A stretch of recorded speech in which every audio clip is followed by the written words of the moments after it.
Right. Let me fix my camera here. There we go. Sorry I'm running late, everybody. I'm going to do a little bit of a... We're going to do some deadlifting. You still online, Smart? Alright.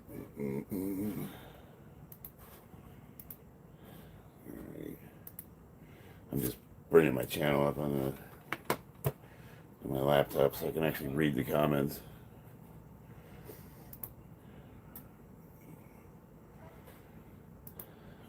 All right.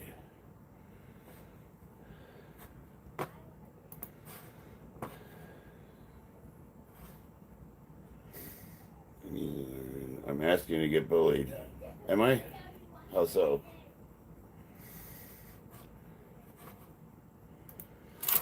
Oh, man, my stand is falling apart. All right, let's get this show on the road.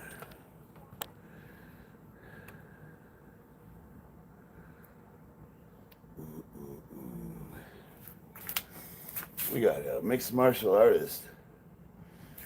Yeah, Smart Gamer says I'm gonna get bullied. I'm not sure what he means by that.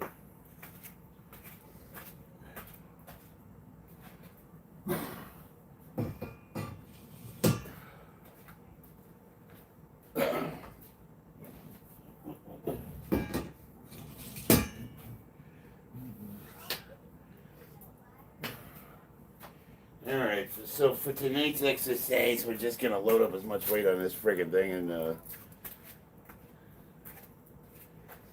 see where I'm at.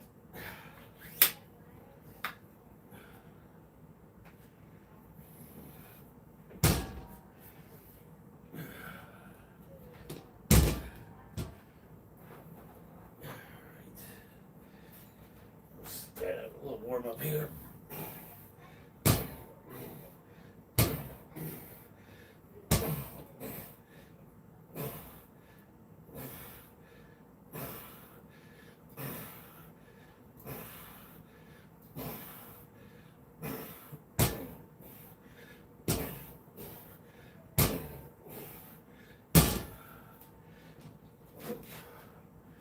I love this thing. The knurling's really, really aggressive. But it's got these little feet on there. It makes it really easy to load. Because of the way the bar's set up, it's good for doing rows.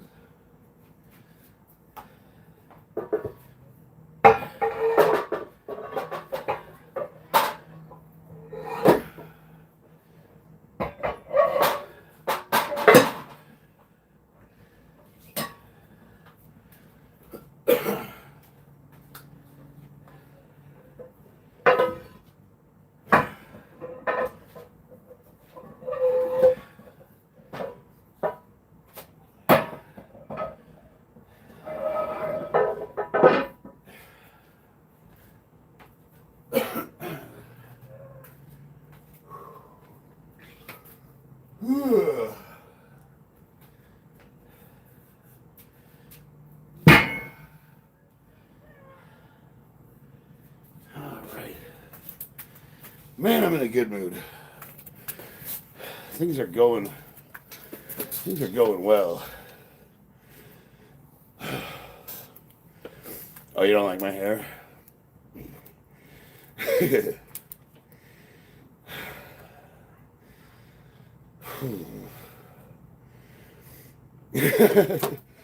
think my hair bothers you more than it does me. Oh.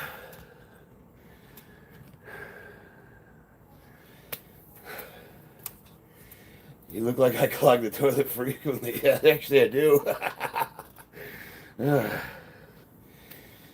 Ruthick, what's up? Yeah, man, I gotta use a plunger a lot. So, oh, I wish I was 6 feet tall. I'm only like 5'9". What's up, Dougie? You alright? Come on up.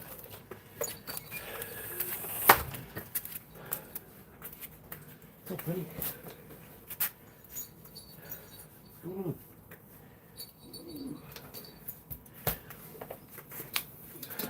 You alright? Come here. What's up? Where's the... Where you parking it? What you got? Am I good? Come on, buddy.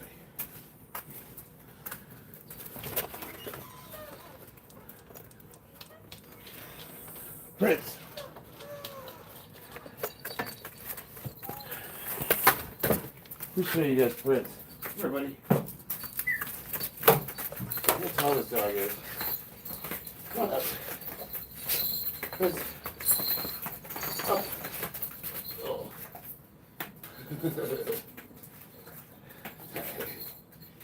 You're drooling all over the place. What's going on here? You alright? Come on, wait. Good boy. Huh. That's unusual. That dog is huge. I've had St. Bernards. So Bernard's a pit bull mixed with a Great Dane. He's about the same size as a regular pit bull, but his legs are a little longer.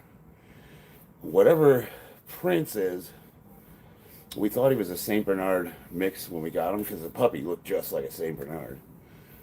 And we got him from a St. Bernard rescue. But he's a mix. He's a mix. He's got Burmese mountain dog in him, but we think he's got like Irish wolfhound. Because he's got a body like a sighthound, but he's the tallest. He's taller than any of the St. Bernards we ever had, but he's not as heavy. Our two females were like 130 pounds. They weren't really super big. And people always, they always say like, "Oh, your dog only weighs 130." I'm like, yeah, they don't live that long. So the heavier they are, you don't want a 200-pound St. Bernard because it's only going to live 8 years. So both Baby and Honey almost lived to be 14 years old, which is a long time for a large breed. What's up with the pink hair? Have you seen any of my videos?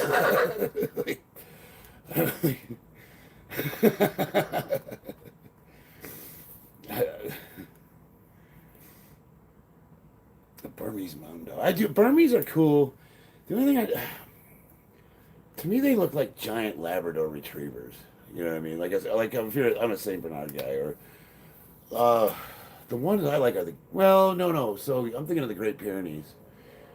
Burmese mountain dog. That's like the photo negative of a Saint Bernard. I get the two mixed up.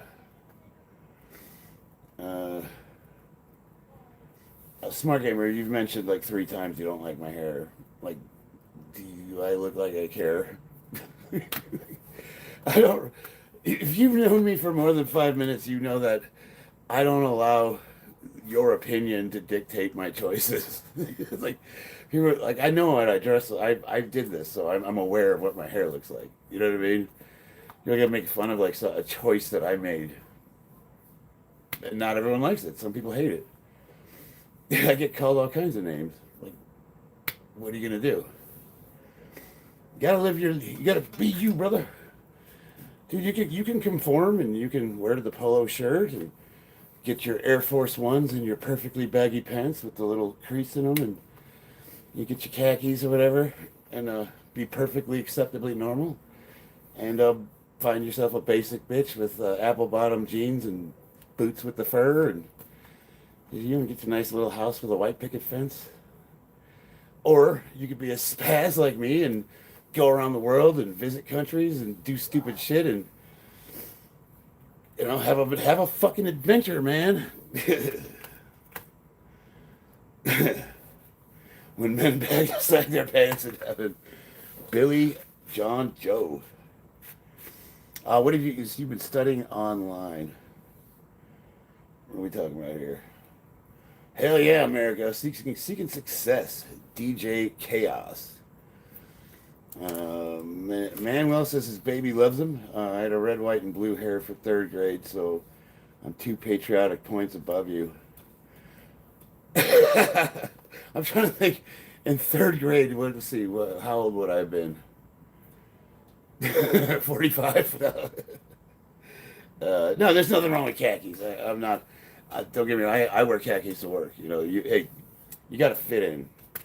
When I go to work, you would never even know. I have a hat on.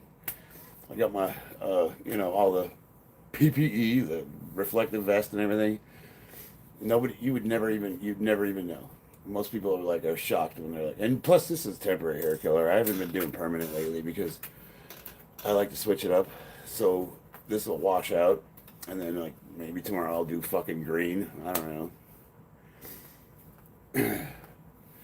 So if there's one thing I can advise anybody, especially in your 20s, brother, get a fucking backpack, get a passport, and just go. Go sleep in hostels, work fucking day jobs like labor ready, make $50, get on a bus, go see another state. Dude, if I'm 20 and I'm single and I'm not in the military, I'm fucking traveling. Do you drive a fork truck? Not recently. Actually, I'm a trainer, so I can issue license for mobile equipment and MWEPS, which is work platforms like scissor lifts, boom lifts, off-road forklifts, telehandlers. You need a license? You can come see me. I can issue you them. What a hell, you've been working out hard lately. What you been doing? Are you on TRT? Yes. You look like Ultimate Warrior. Oh shit! I haven't seen that show in. What was No, Ultimate Warrior is a wrestler. I'm thinking of American Gladiators.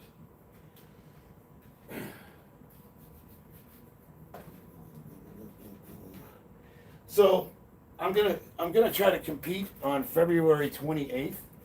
This will be a comeback competition because I had the arm surgery. So my goal today is I'm just gonna load the trap bar up with as much weight as I can and see what happens. 51 years old. I just stepped on a scale. I weigh 230 pounds. A little bit bloated. I think I'm gonna have to do some fasting. So this is the bar weighs 65, 70 pounds. It's pretty heavy. So it's 315, 335, somewhere in there.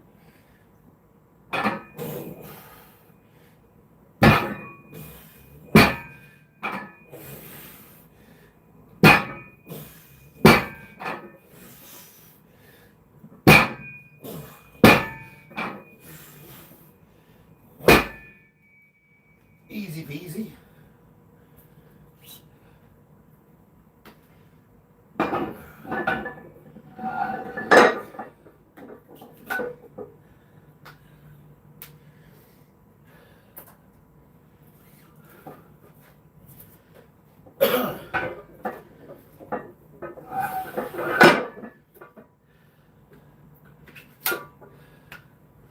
I'm not going to try to row 4 plates because I don't want to shock load my bicep too much.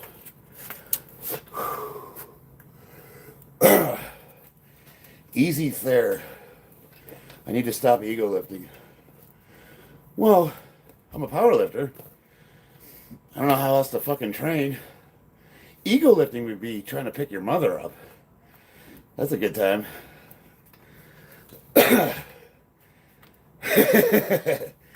How are you liking TRT?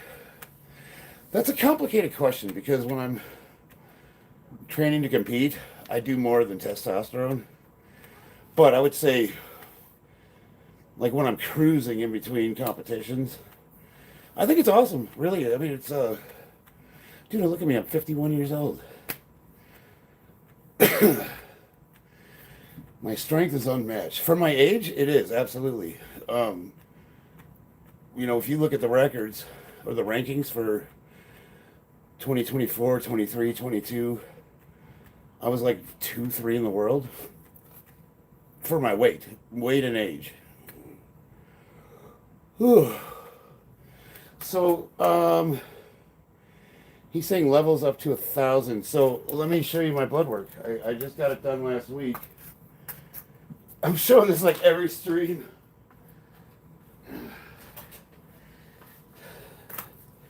So this is with me being on testosterone and dihydroboldenone, a little tiny bit of testdeca, and nandrolone. It's a mix. It's a mix that's made by a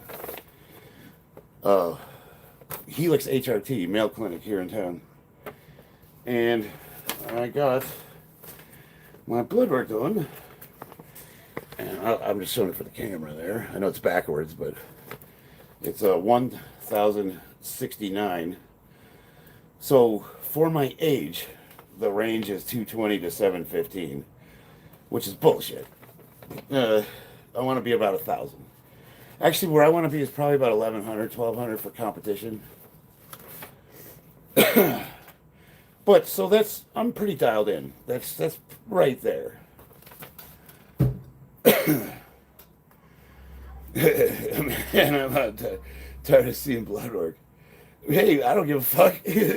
Don't let the door hit you where the good Lord split you. No, but people ask. They ask and then they say I'm lying and they say I'm on trend and they say all sorts of stupid shit. So I got my blood work done, and normally I don't show that stuff, but it's kind of like eat a dick. Hoorah, Godslayer, what's up? I love it when people tell me, like, I'm not going to watch your stuff. I'm like, I don't give a fuck. I can't believe anybody's watching it to begin with. You know, I got a good core group of guys that are actually into lifting, or they're trying to learn to lift, or they're interested in powerlifting, and those people stay with me, and we do this together. For all the transitory traffic, we like to talk a little shit. You know, the trolls try to say something about them, hurt my feelings, and we have a good laugh. It's all a good time. But like, you honestly think I'm gonna make a living off of YouTube, and I give a fuck if someone's like, I'm gonna watch you because I don't like it. You don't like my hair? Go away. You don't like my earrings? Okay. You don't like my face? Neither does my wife. You know, it's like, get in line, motherfucker.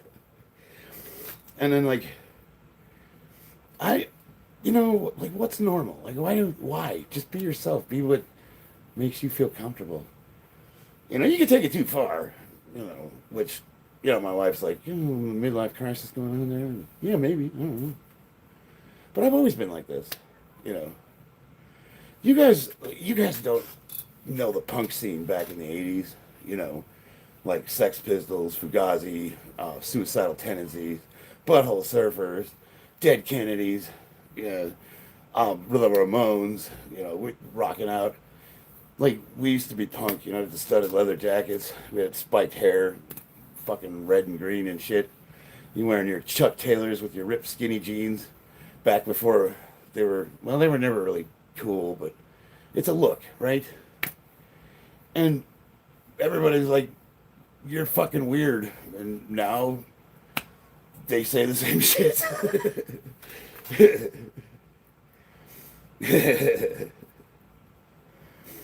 I just want to not be as tired anymore, seeking success. You know, the fucking struggle's real, man. I like it when people like take the time to comment that they're out. Like, why did you bother to type that?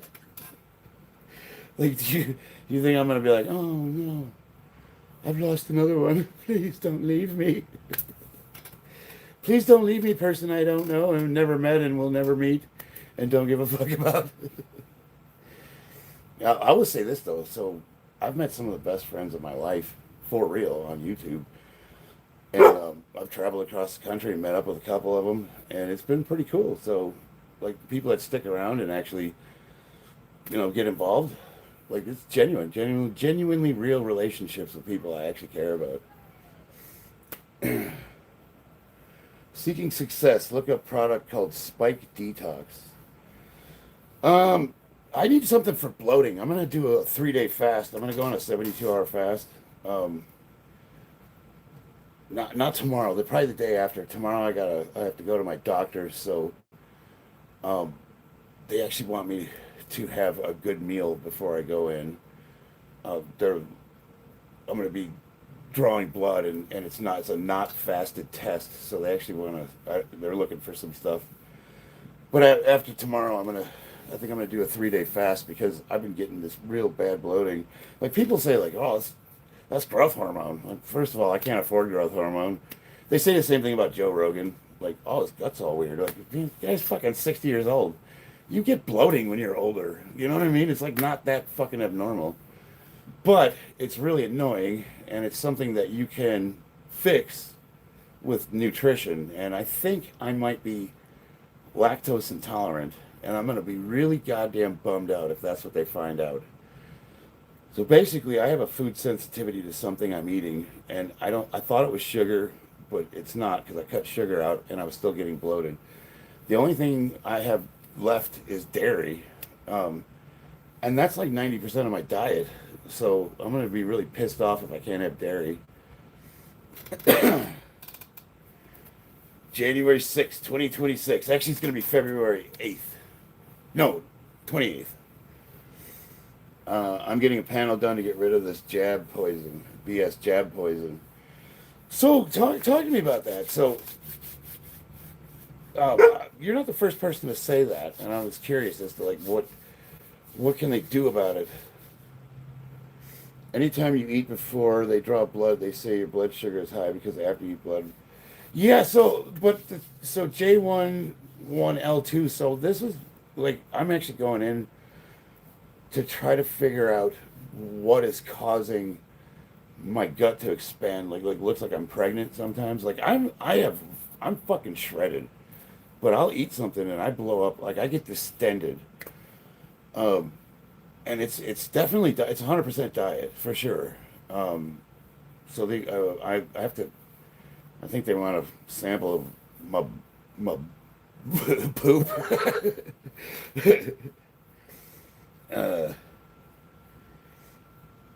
Any who said carnivore diet? Oh well, so I tried carnivore for a month, and it worked. But there's something like so. How do I say this? So, a lot of times you see people that go on what we call elimination diets. They become vegan or they go carnivore, and they have awesome results out of the gate. And they swear, "Oh, I'm going to be vegan forever." It's like what you got to be careful of is you're now on an elimination diet, so you've eliminated what's bad, but you haven't identified what it is.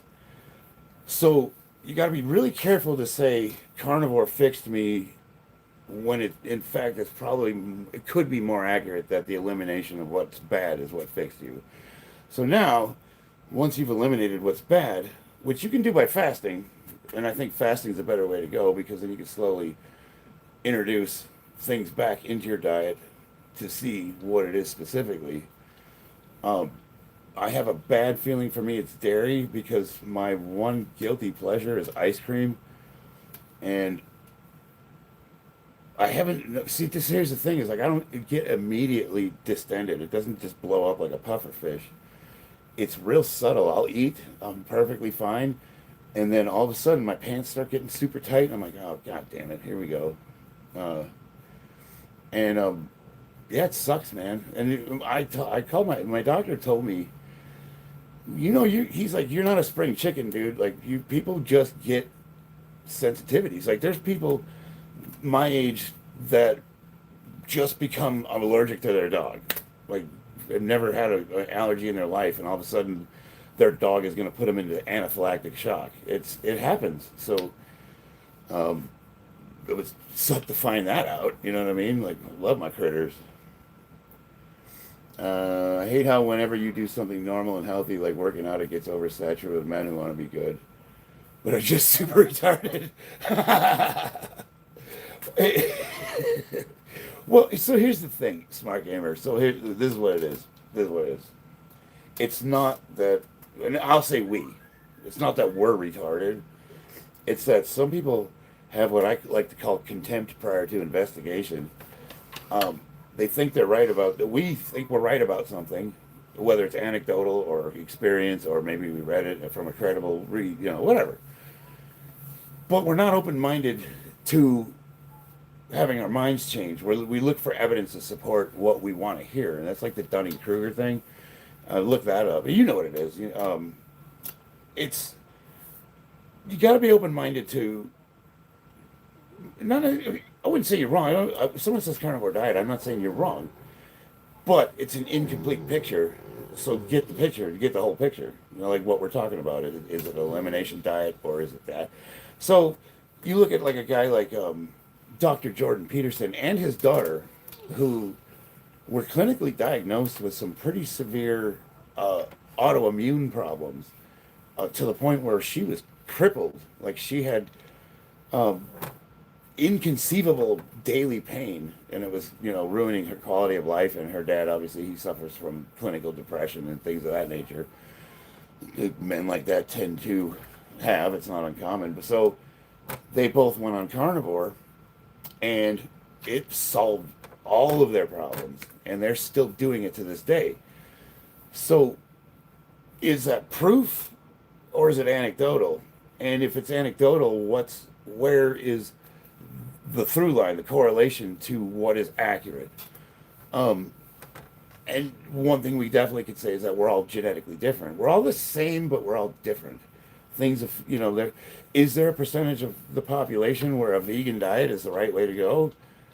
I can't fucking imagine, because it's nutritionally incomplete. You can't get vitamin B2. There's no plant source to get that. You have to introduce that, and that only comes from fucking animals. You can eat bugs, I guess, but technically that's not vegan.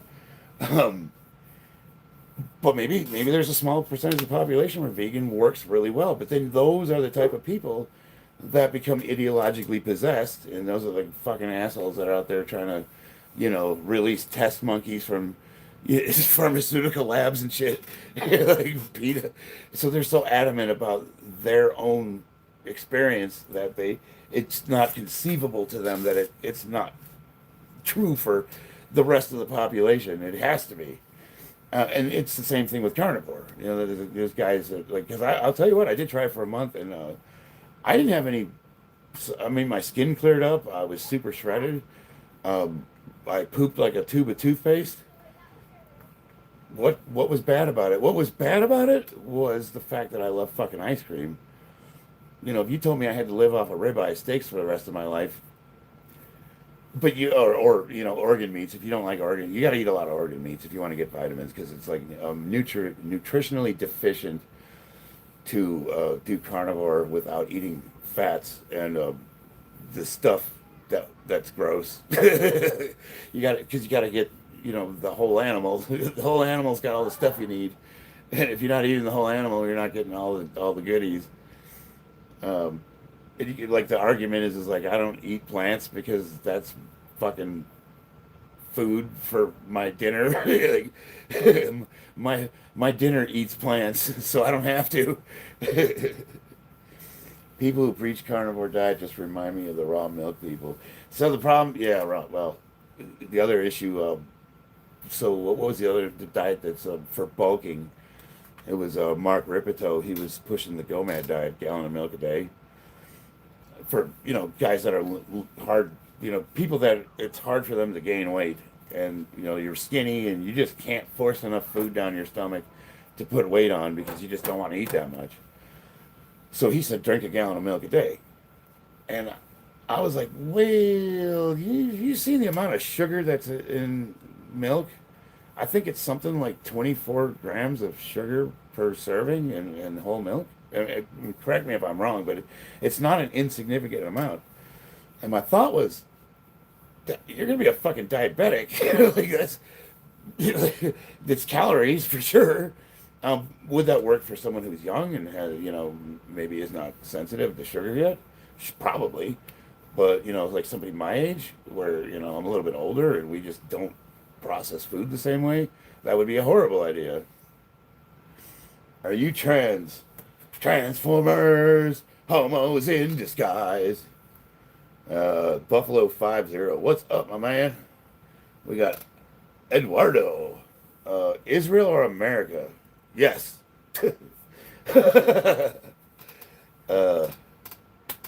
Yeah, and I agree with you, smart gamer. I'm just, I guess, in a funny way, I'm just cautioning you about like, don't don't be too judgmental. Like, we all eventually, life pushes us in the direction we need to go for the most part. Eventually, if you're wrong about something, so a good of something I did. I was natural until I was almost 46 years old. And I have it on. You can actually go look at my YouTube old. They're unwatchable, by the way. I mean, they're hard to watch. I thought when I first started doing YouTube videos, I would work out and talk into a camera, and it's like an hour long, and I can't even watch them. They're fucking terrible. But they show me as a natural lifter. Weight up 44, 43 years old, 220 pounds, pretty built. I had a good physique, not as cut. Um, my body, my BMI was I had a little more fat, a little less muscle, but roughly about I had a pretty good physique, which is why I didn't lose it all when I cut off everything when I did surgery. But I was that guy. I was that guy that's like, you should go on TRT, and I'm like, fuck that. I'm natural. I don't need any of that bullshit. Those guys are all cheaters. And I waited till like I was legitimately like depressed and not interested in my wife anymore, and I didn't want to work out, and I was just my life sucked. And I went on testosterone, and 2 weeks later I'm like a fucking 20-year-old. And now I'm thinking like all those years I was judging people, and now I'm an asshole, and I gotta say I was wrong, fellas. And so the moral of the story is like, don't be like 100% sure about anything. You know, you can be 99.9% sure, but I always assume that every single person I talk to, no matter how moronic I think they are, knows something I don't. And if we're having a conversation in good faith, I might learn something. Or we'll just have fun talking to a retard. We see Darlene Harris. Hello from Tennessee. TSP 215 says BBL. What's that? Look like a big old ass or something? It became the downfall stage for the rest of the night, and I'm doom scrolling live streams. Hell yeah! Well, here, let me deadlift. I'm on my third warm up set. This is 425 pounds. You guys want me to face this way or this way?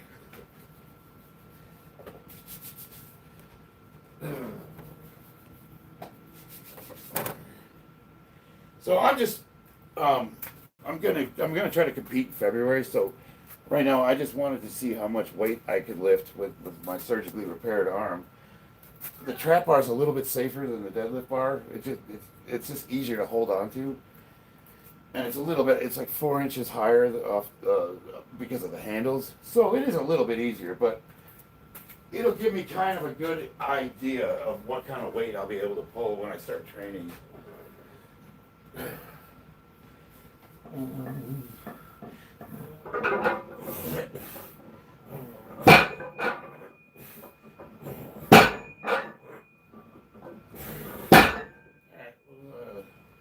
We'll go up to 500.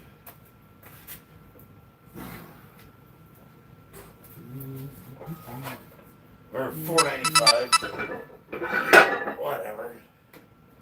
I got like, in one video I said I was doing 500 pounds and it was 495, and this guy's like, you're a fucking liar. And like, I'm like, whatever. Who gives a, you know? Like, I compete. All my numbers are on record.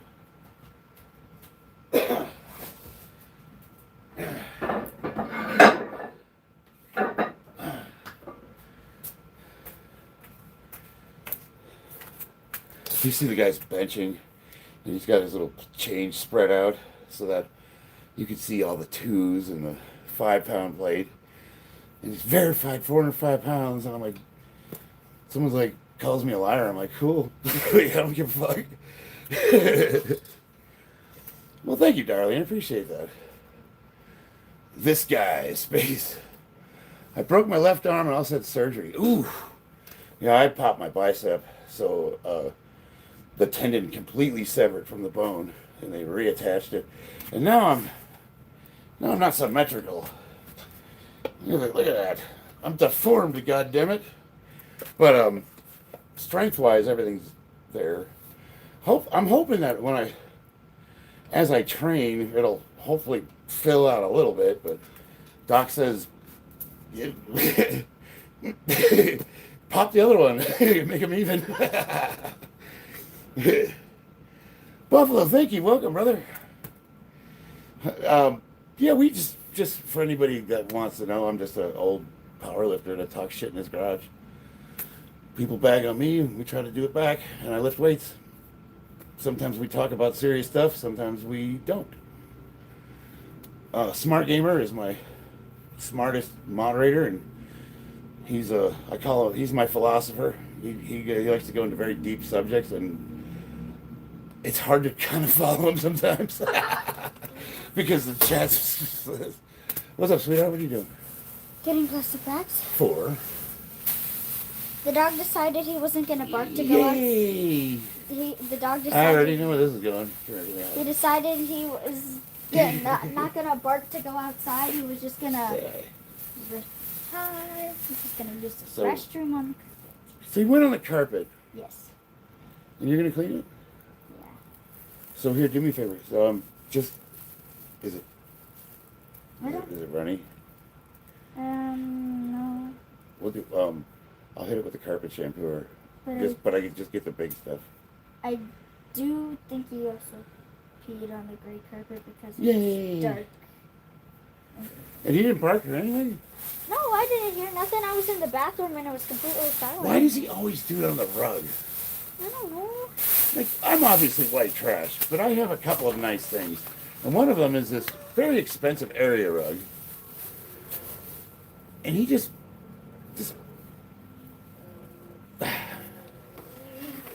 Oh, and I almost forgot my candy sticks. Yeah, she's my baby girl. I love her. It's my road dog. She does, so she knows. Buffalo, see, you remind me of my father, but he didn't care about bettering his body. He just got drunk every night. Buffalo 5-0. I'm a recovering alcoholic. I don't know what to say. I got so bad that, well, it cost me a marriage. And right after my son was born, he's 14, just turned 14. I said my kids will never, ever, ever see me drunk. And they haven't. So I've been able to keep it mostly straight. I had when I got back from Sacramento, I went through a rough patch and I had a little bit of a relapse. It wasn't alcohol, but I immediately got back into recovery, and now we're doing good again. And I ballooned up, man. I ballooned right up to 230 pounds. But what's the point I'm trying to make? I don't know. I guess I really empathize with that, because we get older and the body just like starts falling apart, and it's hard to. I got friends, and I'm just trying to convince them to, like, come on, man, like, try. You gotta want it. If you don't want it, it's just not gonna happen. But it's, all you can really do is just try to set healthy boundaries and try to encourage them. But love them for who they are, I guess. I don't know what to tell you, but it just kind of breaks my heart to hear that. I'm in Vegas. My dad wasn't fit to be a parent. I wouldn't have been either. I was I was a danger to be around. And see, that was cool. I had kids later in life, and for the longest time I thought I was sterile, but it turns out that was just booze and drugs. So I get sober, and all of a sudden I have a kid, and I'm like, holy shit! Like, as soon as my son was born, I was like waiting to see if it looked like the mailman, and I was gonna be like, deuces. Like, he looks fucking just like me. There was absolutely no denying that. So I'm like, God damn. But I got all that partying out of the way. I don't like to go out and drink or go to clubs or hang. I like to lift. I like to paint Warhammer figurines. I like fucking watching anime. Me and my kids, we go to the park and we play together. We train Muay Thai together. We do, like, it's just, it's a perfect age with one caveat. And that's, if I ever drop her off at school, They're gonna say, "Here, Grandpa's kind of cool." You know, like I'm like by far the oldest parent. From Tennessee, hell yeah! I was gonna move to Nashville. I was looking at actually, we still might do that. Let's see. Your hair makes me wonder if we're supposed to ask your pronouns. I'm an attack helicopter. GI Joe. That's what you look like. D Cass. Casses. Space 9341. Let me see if I let's go back look. I missed your first comment. Oh, Damian Ramirez sent me jewels or something. Thank you. Todd says I grew up. Yeah, well, I didn't grow up. I just. Well, yeah, I guess I did. Well, I'm very much still a kid. Fuck yeah, I love anime. Cartoons in general, like, cause you get what's the American version? Can't really call it like DC After Dark, Justice League, Batman, the all animated series, Avatar. Not that fucking horrendous live action movie. Um, all the Studio Ghibli. That's what I mean. The kids like watching that, but then we watch all the My Hero Academia, Bleach. I'm not really a big One Piece fan. It's not. I don't hate it, but I'm not that. Naruto, fucking Dragon Ball. All the popular ones. But then we like to watch the obscure ones too. Like all the ones where you die and come back as some shit in a video game. Like I got resurrected. Literally the name of the fucking anime is I got resurrected as a spider. So what? That's literally the name of the fucking anime. I was like, well, that's really descriptive. Like, so we watch all those. Demon Slayer, hell yeah, fuck yeah, Demon Slayer. Um, Moved to Nashville. We were genuinely thinking. So I just got a new job, and their HR is based in Nashville, which is where I had to do all my stuff from. So I'm gonna probably have to travel out there. And this new job is I don't like to talk about like how much money I make, but it's the highest paying job I've ever had, and it'll put me in a position to where I could maybe get another house and then keep this one as a rental. The only problem is we've homesteaded here, so we got like chicken coops in the back, and we got a fucking huge garden, and it's like if this is gonna be a rental property. I'm like, how am I gonna fucking deal with that? But it opens up options for us, and we were looking. I really love Nashville. I'm a musician, so I play the drums. And Nashville, why the fuck not? That's where it's at. Um, I don't know what else to say. It's just like if you've never been to Nashville, go. Especially if you're a musician. Lord of mercy. The DBIP it showed how $50 a month to homeless people as a high marginal utility. After 12 months, 43% of people who get $50 a month was no longer homeless.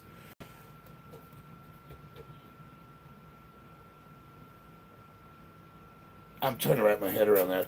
So it's been long proven that so we're going to talk about the homeless crisis. Like one of the things that people do wrong is they put them all in a box and they categorize them as either people that are too lazy and just don't want to work, or they're all drug addicts, or and the thing is they're not a homogenous community. Some people are genuinely down on their luck and they just need some help. Some people have been like in abusive situations and they just given up on life and they're like fuck it. So one of my things that I do on the side, Smart Gamer, is I belong to an organization called US Vets, and they not only help me get sober, but they house and place homeless veterans. So a couple times a year, what we do, especially around Christmas, and we're going to do it here pretty soon, is we literally go out into all of the areas where homeless people live, and we try to find homeless veterans and get them to come into U.S. Vets to get housing. Now, obviously, the place makes money off of them, so it's a little bit of a. The downside is like you got these for-profit places that help veterans, and they pay the CEO and the management like these retarded salaries, and they're all driving like AMG BMWs, and it's fucking ridiculous. But that aside, they actually really do get veterans off the streets, get them sober, feed them, house them, put them to work. And, you know, if they've never worked, they get them a resume and all. So they do good. Even though they're obviously taking advantage of veterans and they're making a lot of money doing it, they are actually helping them. So, but the point is, where was I going with this? We found that a lot of the veterans, they don't want to. They don't want to come in. They don't want to lose their freedom. They just want to live on it. They're fucking happy in the middle of the winter in the rain, and they don't give a shit. And they're not all on drugs either. Some of them just don't care. They've literally just like they like the simple life, and it's easy for them. And I think a lot of it is mental health issues. Maybe guys that fell through the crack that are a little bit on the spectrum, or you know, they might be autistic, or they have Asperger's, or maybe there's some bipolar stuff going on, where they need help managing their lives. And for them, a tent, and you show up at U.S. Vets in the morning, they'll feed you and let you shower. You get 3 meals and just go right back to your tent when you're done. You don't have, there's no commitment. And they just like that life. I had one veteran, he decided to get housing, and this guy was homeless. If you look at some guy that does something for a living, a construction worker, he's got a hard hat, he's got a vest, that's a construction worker. This guy, you look at him and you're like, that's a fucking homeless person. Like, he's a professional homeless person.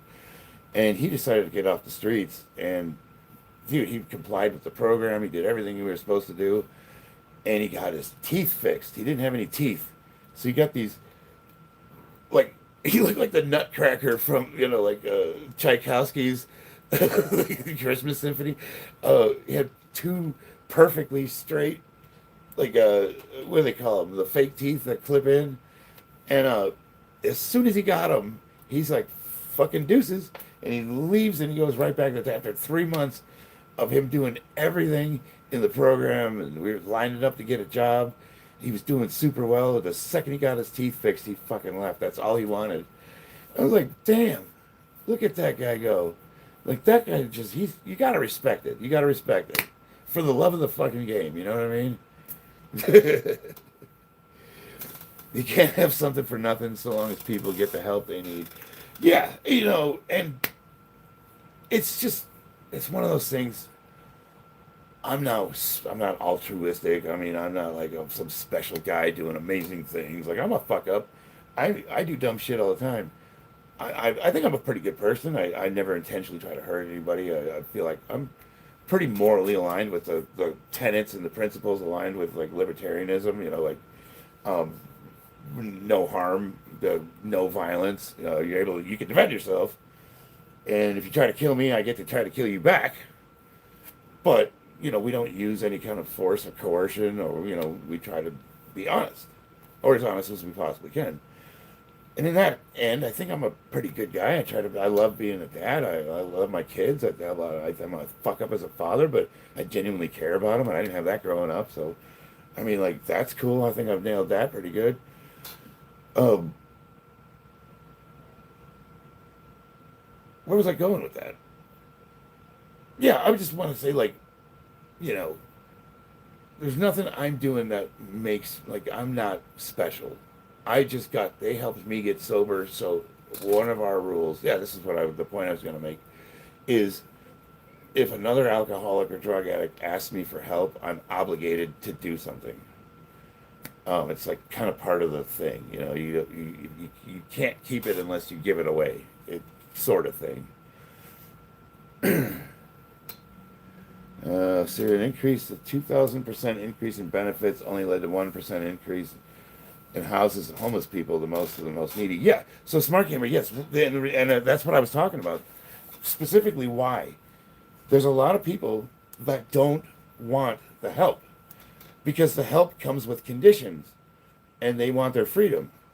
Think about it. Say you're a drug addict, and if you could get sober and stay sober, it's easy to look back and go, man, that wasn't that hard. But when you're in the addiction, the hardest part is breaking that. And if you tell me, I'm going to put you in a house, we'll get you off the street, we'll help you get a job, you got to be sober, and you have a curfew. No. I need my meth or whatever. Like, you're not getting me away from that. I wasn't quitting until it beat me down to the point where I didn't want to do it anymore. And that's where people can get sober. So like the best thing you can do for homeless people, honestly, if the guy's on the corner and he's asking you for a beer, buy it for him. That sounds really cruel, but one of two things is going to happen. It's either going to kill him, or it's going to take him down so low that he's going to want to quit. And that's when we have good numbers that support.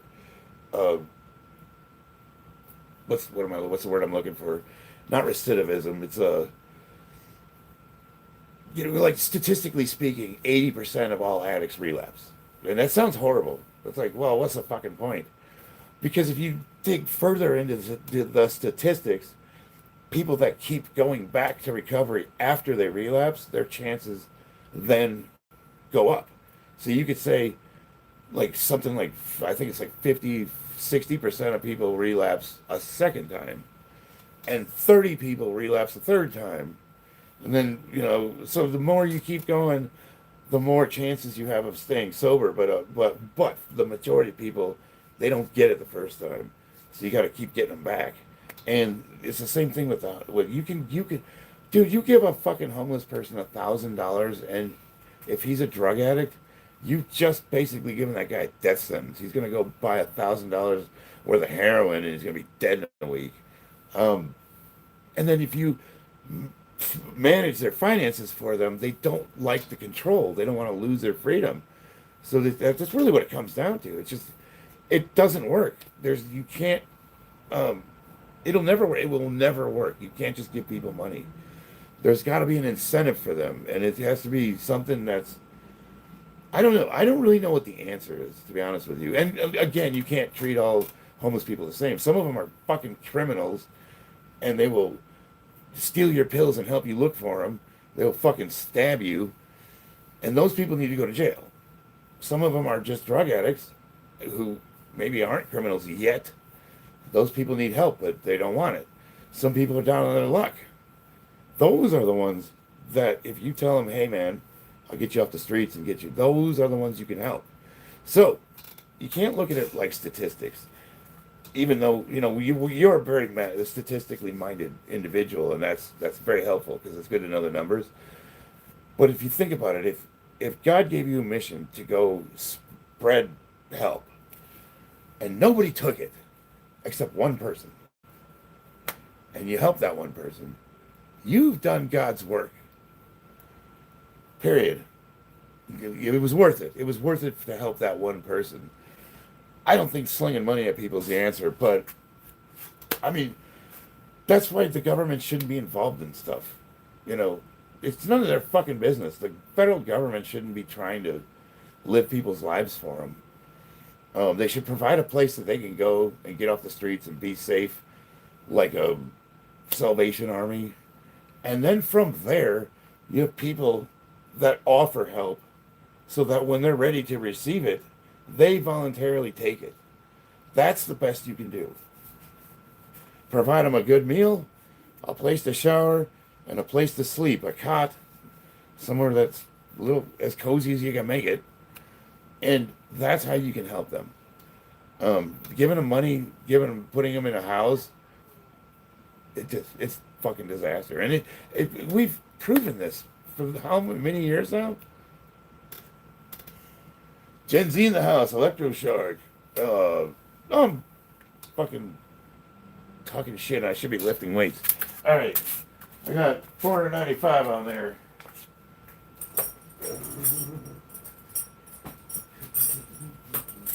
I'm just basically testing my strength. I had surgery on my biceps, so I just want to see how much weight I can pick up. I'm going to try to compete in February. And when I hurt my arm, I was deadlifting a little over 700 pounds. And I'm nowhere near that now. I don't know. We'll find out. We'll see how much weight we can get on there. You want to hear a different point of view? Absolutely. Sebastian Mosqueda. Yeah, always. Yeah, hit me up. What do you got? But in welfare economics, cash benefits tend to be the best. SNAP is better than food banks. Housing vouchers is better than public housing. Oh, right. Yeah, SNAP's awesome because you can't, well, You can't just go buy heroin with it. Um, I would never, you never ever just give a fucking drug addict a bunch of money. Fucking sign me up. I'm gonna have a blast of the best weekend of my life, and then be broke the rest of the month. uh, I don't see how you lift all that weight. Well, Darlene, it helps to be mentally ill. You gotta hate yourself a little. The second you start liking what you see in the mirror, it's all over. Sometimes the government helps with need. I was one of those that was homeless and still worked. Oh, so that's actually, yeah, that's funny you mentioned that because I was too. I worked at Wendy's and I broke into a house at night. It was I was squatting. I got I got a story if you want to hear it. It's pretty good. I was gifted with a place to live and I chose to improve myself with work. No, yeah, that's awesome. Not all drug addicts are poor. No, absolutely not. I think I make a really I make a pretty good living. I mean, you might look at my lovely garage and see my Bugatti and think, wow, this guy's rich. Mid six figures. I mean, I do okay. Like, I could have a bunch of fancy shit if I wanted it, but I'm a simple man. Is that rich? No, but it's not poor either. And I am a drug addict. I'm one of the worst ones you've ever seen in your life. And there's a lot of guys I work with. Now, I'm sober, of course. But I work with a lot of guys that make way more money than I do, and they are fucking... See, even... Okay, so here's another thing. Like, I notice a lot of people that work in the office, they're all on fucking Adderall. And I was, like, looking into it. I was like, what... I was going on a drive from Vegas to Utah, and my boss asked me... I had a bottle of gabapentin, which I take for nerve pain. It's not narcotic, but you can take enough of it, make you loopy. So you got to be careful with it. But I actually need it because I have this. I had this back injury. I got 48 stitches in my back. It's about a foot long scar, and if I don't take it, I get severe pain to where I can barely walk, and it's from sitting. I get it sitting down, so I can't sit for too long. So he sees that, and he goes, "Hey, what you got there?" And I was like, I told him, and he goes, "Can I get a couple of those?" I'm like, this is my boss. I've never talked to this man about drugs at all, ever. Never come up in conversation. And he goes, "You want some Adderall for the trip to Utah? It'll keep you awake." And I was like, "No, we're good, brother." And I'm just thinking, like, wow. I started paying attention, and these guys all just trade pills with each other. And I'm thinking, like, okay, those are all legal drugs that they've gotten prescriptions for, and none of them really appear to be drug addicts, but it kind of explains the erratic behavior in meetings and just being, like, cracked out of your mind. Like, cause some of the guys, they act like they're on speed, but they don't look all sucked up like a tweaker. And I just was like, fuck, is everybody on drugs? So there's that too. And those are like, those kinds of people, how do you tell somebody that's on a prescription that they're an addict and they could probably have a better quality of life if they didn't take it and they could just get it, it's socially acceptable, the doctor prescribes it. Eh. I just thought that was interesting. And it was like that with back in the day with opiates, like Vicodin. Matter of fact, that's kind of how I started doing drugs. When I was in the military, I had surgery on my knee. They rebuilt it. And they gave me this huge bottle of fucking Lortabs. And they were like, "Get out there and be someone, buddy." And it says on the bottle, "Do not drink." So the first thing we did is fucking get drunk with them. It works great.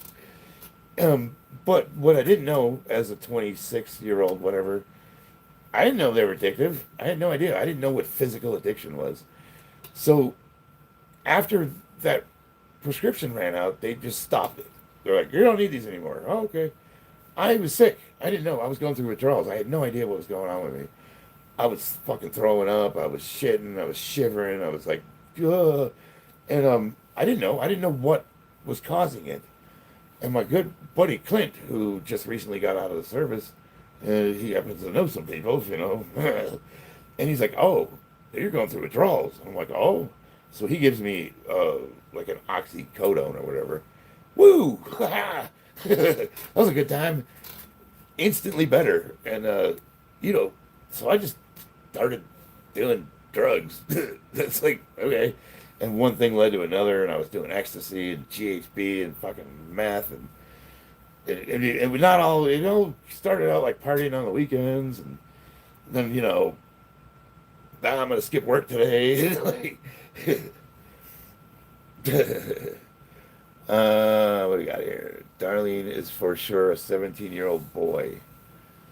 Darlene, you have to be a man, Darlene. Is he married? Darlene. Oh, yes, I'm married. Matter of fact, she's my managing moderator. I'm surprised she's not online right now. Her name's Christina. I don't know what to say. Yeah, she might have fallen asleep. So she's been hurting really bad lately, guys. My wife's kind of going through a hard time, and I don't know how to help her. She got in a car accident, and they did surgery on her hip, and but there's other stuff downstream that needs to be fixed, and like they're gonna drain, like she's got some fluid in her knee. She can hardly walk sometimes, and they're gonna drain that. That's gonna happen this week, and it's just like this cascading nightmare of like, oh man. And all I can do is just, I can console her, I can rub, give her a massage, that kind of thing, but there's nothing I can do for her. Like, they gave her a prescription of stuff called Lyrica, which is actually really similar to gabapentin, but I guess it's a lot stronger. And it's for nerve pain, which is what she has. So she took one, and it's knocked her the fuck out. I'm like, oh, that sucks. So, it's kind of one of the, it takes away the person you love, the company, so it's, I don't know. But normally, she's online. She's oh, there she is. Hey, baby, you're online. She's my managing moderator, and she's awesome. She's a wealth of knowledge, and I defer to her for a lot of stuff.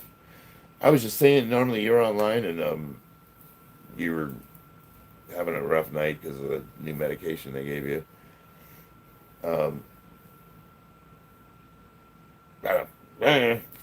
Christina. If you ever feel inclined, baby, you should pop out and say hi to everyone on the camera. So, did I lift this yet? Thank you for supporting pro-choice. No, I'm pro-life. My wife is pro-choice. I don't think did I lift this already or no? I don't think I did, huh?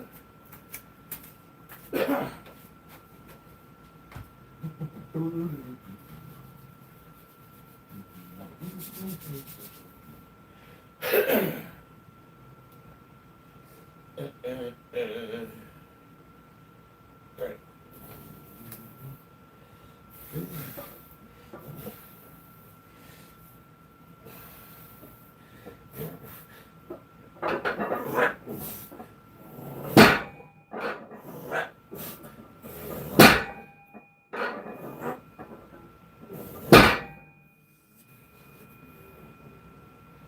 Let's go up.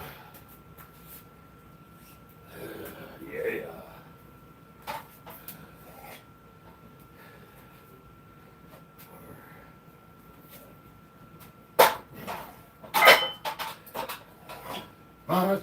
Macho man.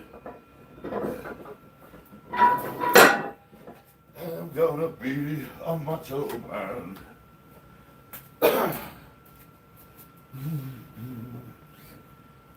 Do.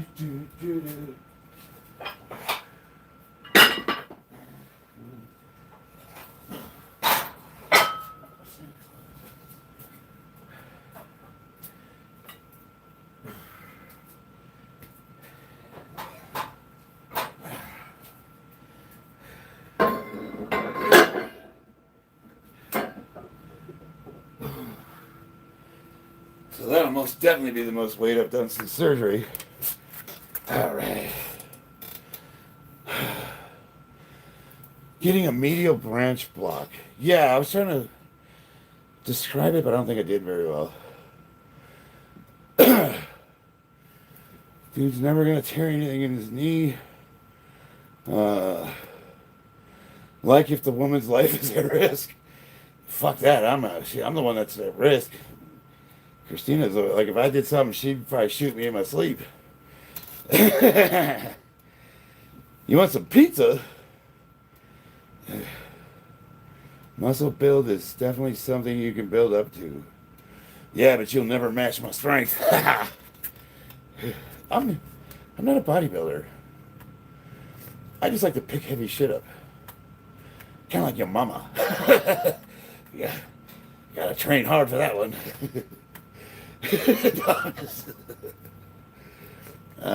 Talking about abortion. Holy shit.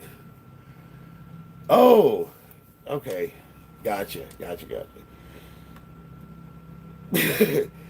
Well, so it's funny. So Christina and I were talking about this, and the one problem I have with the pro-choice group in general is they use statistical outliers to prove their rule when it should, the exception proves. So they said, well, what about incest and rape and the woman's life's at risk? Well, the woman's life being at risk is actually pretty high statistically, but the other two, incest, rape, or whatever, they're so small compared to the larger statistic of women who just use it for birth control, which I believe is abhorrent. Abortion's abhorrent. It's like you can't take the outliers to make the rule for the majority. If anything, like anytime you're doing any kind of bell curve mathematics, you throw the statistical outliers out so that you get a good mean in the center, and that's with any statistic. Exponential curves. Well, okay, we're generalizing. That being said, even though I'm pro-life, personally, I'm against the government having any say whatsoever in a woman's business. That's between her and her husband, or it should be. Or whatever, the sperm donor. So, that being said, I also don't think that the government should have any say in marriage. Like, I don't need a fucking permission slip to marry someone. I don't need you know what I mean? Like, I don't think the government, it's like the government should have no say in any of that. So, even though I'm pro-life, as far as like voting and all that, I'm always going to be pro-choice because I don't think it's the government's business.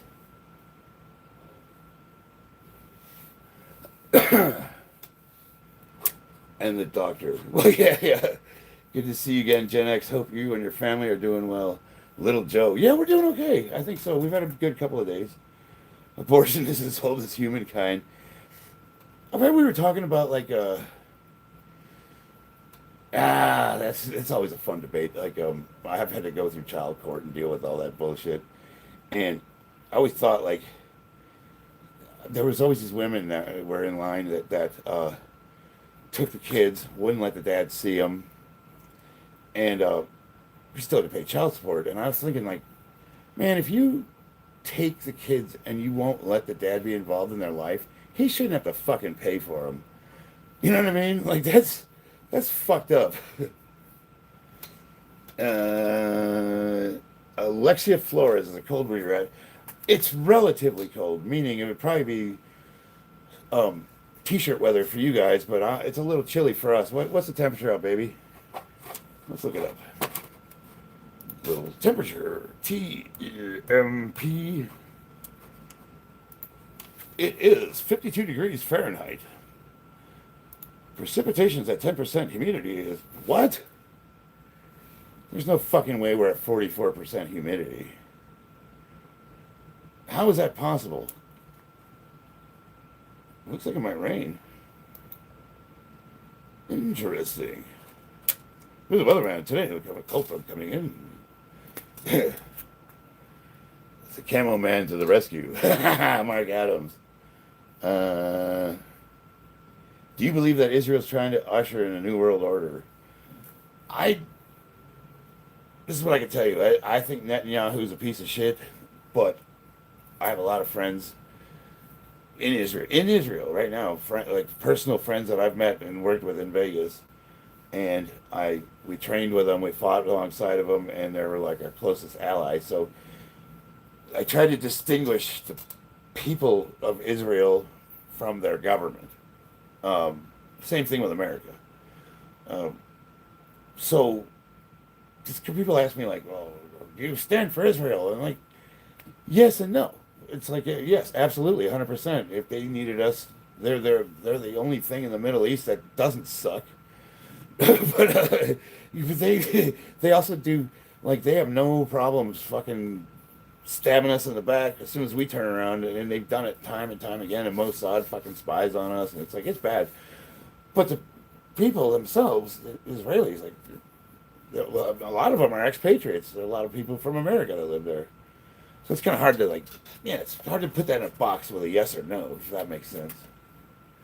I want to move to a different state and country and start a new life, but my mom is 64 and I'm afraid of missing her aging. Take her with you. You know, mother-in-law trailer. Get a big fucking camper and then get one of those little teardrop campers and tow behind it. Like you got your pickup truck, your fucking gooseneck, and then your little mother-in-law dragging behind it. It's tough. You know, I can't. As much as I loathe my mother, like, if there was no one out to take care of her, I would do it. Like, just out of obligation, duty. If that makes sense. We did. We took my sister, and we got nothing out of that for sure. But we helped her out. She needed it. I'm terrified of digital ID. Tell me more. And social credit scores. Oh yeah, that I fucking hate. They're like I'm against all that stuff. Have you ever been to the Middle East, Israel, for that matter? Yes, Phoenix. What? All of the above. I've been to Africa, Middle East, Israel, the Sinai Peninsula, Saudi Arabia, Kuwait, Iraq, Qatar. Wait, the Emirates. Emirates. There's a big port there. That's pretty much all the fucking expeditionary units and battle groups go to the Emirates, so that's not unusual. But yeah. Sat off the coast of Somalia. We didn't actually deploy. They were there for like 13 days. They were right after that whole Black Hawk Down bullshit. We were cutting holes in the ocean, and they were trying to decide if they were going to send the fucking 11th Marine Expeditionary Unit in to go in there and just fucking murder all them bastards. Who's seen Black Hawk Down? You got a Delta Force and the Army Rangers, a battalion of Rangers, and they got fucked up, but their kill-death ratio was like 1,000 to 1. It was some crazy shit. Like, believe me, but we took a lot of casualties. It was a bad thing. It was managed poorly. Our rules of engagement were fucking awful. So after that happened, they sent the 11th Marine Expeditionary Unit, which I was in. I was on the USS Comstock, LSD 45. LSD 45. You can type that into Google, LSD-45, and it'll bring up the USS Comstock. That's what I was on. So we were off the coast of Somalia, 2,000 Marines with air and everything, the whole 9 yards. An expeditionary unit is a fighting force. So that's one of those is it LHS carriers? We had the Harriers at the time. Didn't have the F-35s. But we had the Harriers, and we had the Super Cobras and all that. So, and then we also had artillery. We had rockets. We had light armor reconnaissance. We didn't have tanks. If they wanted to bring tanks in, those come in after we stormed the castle. But basically, an expeditionary unit is everything you need, plus naval gunfire, to just go in there. And if they would have made a movie, it would have probably looked like Fallujah, and we would have went in there and murdered fucking every last one of them bastards. But they didn't pull the trigger on it. So you go from a couple hundred Rangers to 2,000 fucking angry Marines, it's gonna be a bad day for you. That's all I'm telling you. Somebody said Semper Fi. Hold on, wait, was it? I missed the comment. Can't talk about it. Israel relies on America in different ways. Oh yeah, for sure. I'm always watching Army war movies. I am too. Where do you think they got the idea of the dome from? I want to say that I thought it was like a, Reagan, the whole Star Wars thing, uh, which we didn't have. It was a fake. It was trying to get Russia to bankrupt themselves, trying to match the technology, but which it worked. Christ is King, bro. Thank you for your service. Thank you, Nancy. 3rd Recon Team Marines did some scouting for Air Force PJs in their expeditionary unit. Something about ancient relics. Dude, Recon did the bulk of the fucking work, especially during the first Gulf War. Like, people are like, oh, the Nighthawk, what was the F-117? And then, of course, whatever, all the air power they sent in, and they were taking out all the radar sites and all the fucking artillery and everything, all of his air defenses. When we had, with the original Gulf War, and they were like, man, the air power is amazing. But those were laser guided munitions, so somebody had to be on the ground with a fucking mule. That's what we had at the time, which is think of a laser pen, only like fucking this big. It's powerful. If you get hit in the retina, it'll detach it. You go blind. So those were Recon Marines. Now artillery, we have 6 guns. It's a battery, Romeo battery. We have what's called forward observers, and they're like Recon, but they're a small group dedicated to artillery to go out and be professional target observers. So sort of like what do they call those guys that do air and they call for fire, and they get embedded into special forces and infantry, and they're specifically like liaisons to call for air support. What do they call those guys? Air Force has fuck, I can't think of the name of them, but it's similar to that. Only the Marines have their own little group.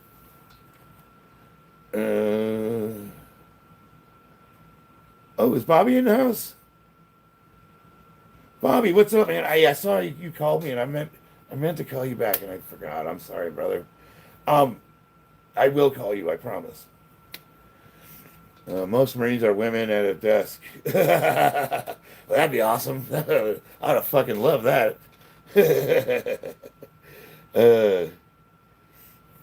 Why did you hide Crazy Jarhead? What did Crazy Jarhead say? Let me go look. Message deleted by Smart Gamer. He said, Marine here, sender, if Semper Fi. Oh, Crazy Jarhead, I'm sorry. Somebody deleted your messages. I hope you're still in the stream. I apologize for that. Dude, okay, so Smart Gamer, just so you know, 0311 is infantry. He's telling me he's an infantry Marine.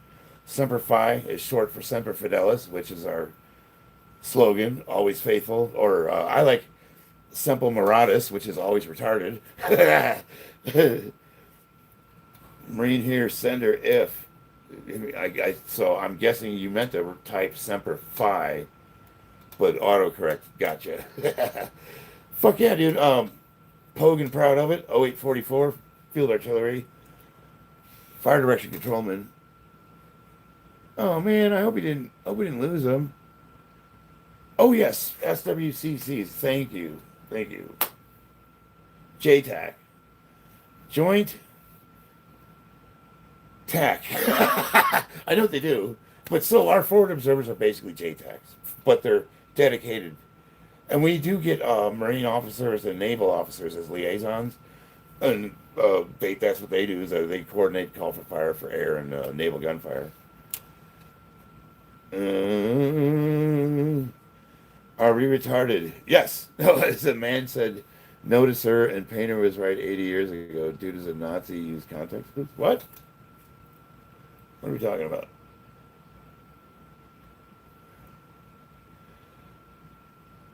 Crazy Jarhead. Are you? What am I missing? Glad here, our fellow noticers in the chat. The painter was onto something 80 years ago. Oh,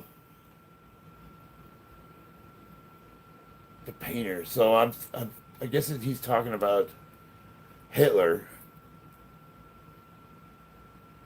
Dude, if you're a Nazi, you're fucking retarded. First of all, if you knew anything about me, I'm vehemently anti-collectivist, and so that's automatically a no-go for me. Um, God, think about it. Like, here's a fucking meth addict with like the biggest army in the world at his disposal, and he's just cracked out of his mind, fucking playing Risk on a fucking. uh, that. Everybody talks. Dude, Germany fucking. Hitler was stupid. He was horrible. He was like the worst tactician ever born. He was Napoleon if Napoleon would have been hit over the head with a hammer, like a brain hemorrhage. No, Hitler is stupid. Like, did you actually read Mein Kampf? Read it. It's enlightening. You're just like, wow, this guy's fucking dumb. Like, if I believe so, Germany passed out Mein Kampf to all of its citizens, and it was mandatory reading, right?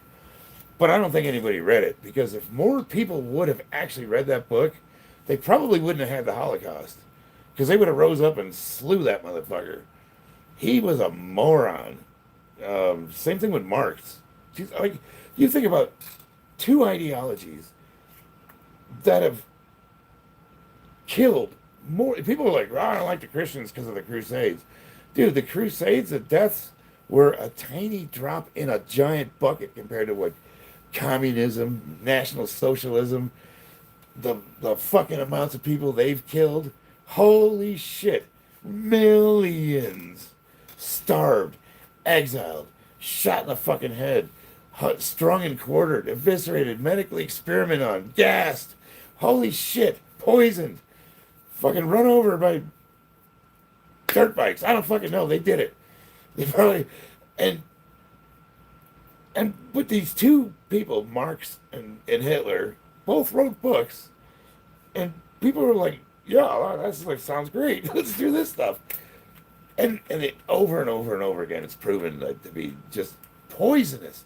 Nobody. The reason why it will never work. The reason why communism, collectivism, National Socialism, all that shit, it'll never work. You know why?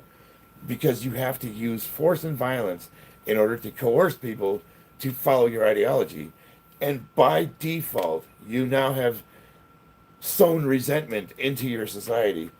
And it just can't, there's no way it could possibly last. It can't. Look at what China's doing. Like, they're really, honestly, China's communist on paper. They're actually closer to National Socialism, if you think about it, because it's like a merger of corporation and state, and they allow a lot of state-run capitalism. But now that, Winnie the Pooh's taken over, and he's just like bringing back, like, let's make China great again. Or I don't know what the fuck he's doing, but he would make Mao proud. Let's put it that way. There's the more he tries to assert control, he's driving away all of the businesses from the markets. They don't have replacement population to take care of the old people. They're like it's 8-1 or something right now. So and they're losing their economy. Their housing bubble crashed, and that's falling apart. So that it can't possibly end good for them because nobody wants it. That's the bottom line. If you have a society that fucking hates you, but you're forcing them. You got the gun in the back of the head, do this or I'm going to murder you. Like, think East Berlin, that kind of thing. There's no possible way it can end with prosperity. It can't. You cannot force prosperity at the end of a gun. It just doesn't. It will always fail. It might take 1,000 years. It might take 20 years. It might take 20 minutes. But it's always going to end badly. That's it. And you could say, like, well, we're declining or whatever. But we're the most free and prosperous society that's ever existed, and there's still a significant enough of us that are vested in the success of this country that we're still willing to do what we have to do to make it prosperous. And you do it. So, do I like our long-term chances? I don't know. I think we do have a shot of turning it around. Just they joke and say our diversity is our strength, and those goddamn fucking DEI socialists are right about one thing: our diversity is our strength, and because we've always come together when times are hard, and sometimes it takes us a little while to pull our head out of our ass. But now look what's going on. We're having a cultural shift, and people are just before you couldn't speak or you get canceled, and now people don't give a fuck. like the people are just, and they rightfully so. The number one thing you can do right now, the only power you have, is to speak truth to fucking morons. Don't put up with any of their bullshit. Oh, Grim Reaper, let's see what he said. Should you just shut the fuck up? I'd like to see you make me, motherfucker. Yo, mod, learn how to be a mod. I don't break any rules. It's Poofy88.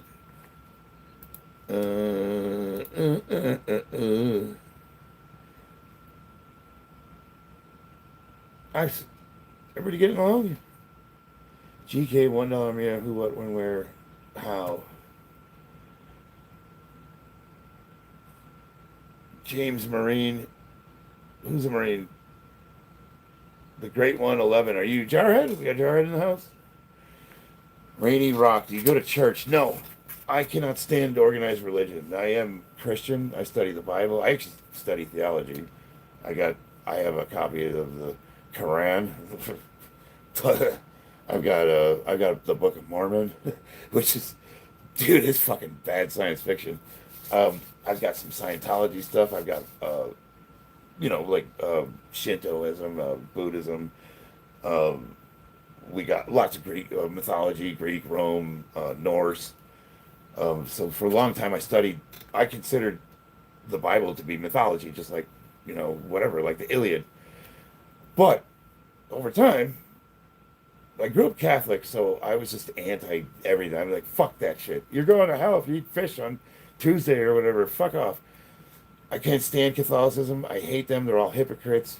But I'm doing that thing where I'm judging everybody based on bad experiences I've had. I was an altar boy, so you do the math. Show me on the doll where he touched you. Fast forward, I studied the Bible just like I studied everything else. I, for the longest time, was on a mission to find out why archetypes survive over time and are passed down from story to story to story, because people would say, well, Jesus was borrowed from Gilgamesh, and it was the Sumerians, and he's just copying it. I said, well, if that's true, why does it persist? Why do we find inspiration and guidance from these archetypes? But something weird kept happening. When I was reading the Bible, I started to notice that it was the only one of these books, of all these collections of books of mythology and religion, that was historically accurate. And I started correlating a lot of things with it was freaking me out, man. So I talked to a priest, and he recommended stop reading the book of Revelations and Daniel and all that shit, just leave that alone, and just start with the first 4 chapters of the New Testament. Read about Jesus and what he did. And I read it just like I'm reading fiction. You picked up Twilight off the fucking shelf and I'm reading it. And I gotta tell you, it changed me as a person. So, I consider myself a Christian, but I'm still working on what it is I really believe in. I got the basics down, but there's some things I don't know if I believe or I have contention with. But, I guess my faith's evolving over time. But, fuck church. Sit stand. And you're listening to this asshole, fucking read me. I could read that myself, you dipshit. There's the problem I have with Christians. My mom's a Catholic. And she'll say stuff like, we didn't get married in the church. So she's like, if you don't baptize your kids, they're going to hell. And, she's like that woman. But I said to her one day, I was like, have you ever read the fucking Bible? Or do you just go to the church and listen to what the priest says? Do you actually read the fucking book?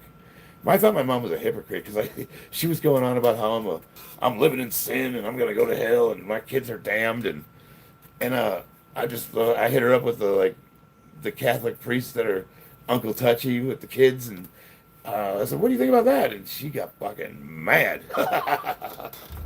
Oh, Lord of mercy. I thought she was going to have an aneurysm. Oh, you don't have an answer for that, huh? Let's see. Bobby says, what am I lifting? I'm just doing trap bar. I'm trying to see how heavy I can go.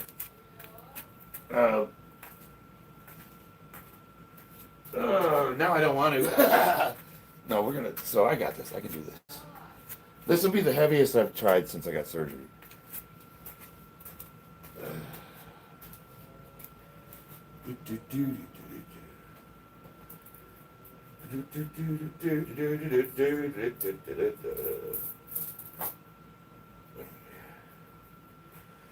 All right.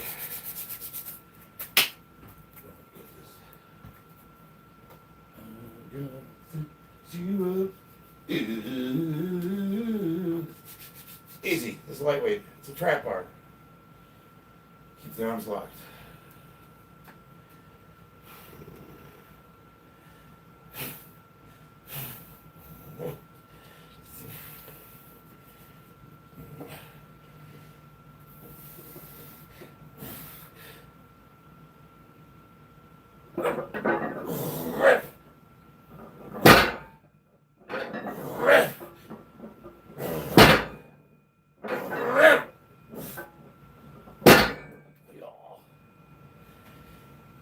Ow!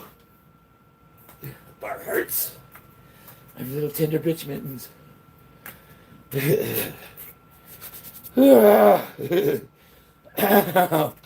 Wait, hey, baby, remember, what was it, the Pet Detective 2? You look like the strongest Democrat. I got really bad brain damage. Don't we all? I'm too old for that. You're absolutely right, Jake. What did Jake say? Who's Jake? I don't see Jake. Does my garage get cold? Yes. But I've got I don't know if you can see them. I got the space heaters. Gotta be careful with those things. They might start a fire.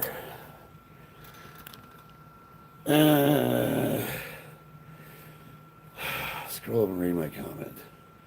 For fuck's sake. I'm not scrolling up.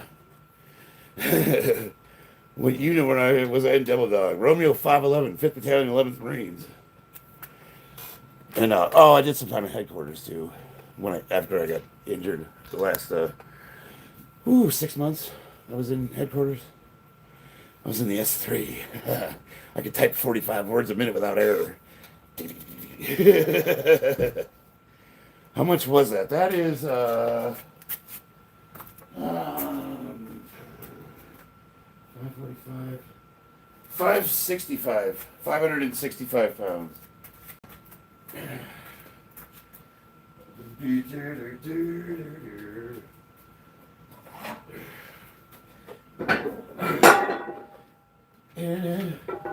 Hey Bobby, you think I should go heavier or should I just leave it at that? I feel like I can go heavier. No, that's 565. 45 words a minute without error. Roby! Fuck yeah, I served with this motherfucker. Hey, Chuck. Holy shit. Is that you, Roby? We got another jarhead I served with in the house. Hey, Roby, check this out. I found my challenge coin. Got the Lieutenant General Buck Bernard, and it's got my Navy Achievement ribbon on there. Isn't that pretty?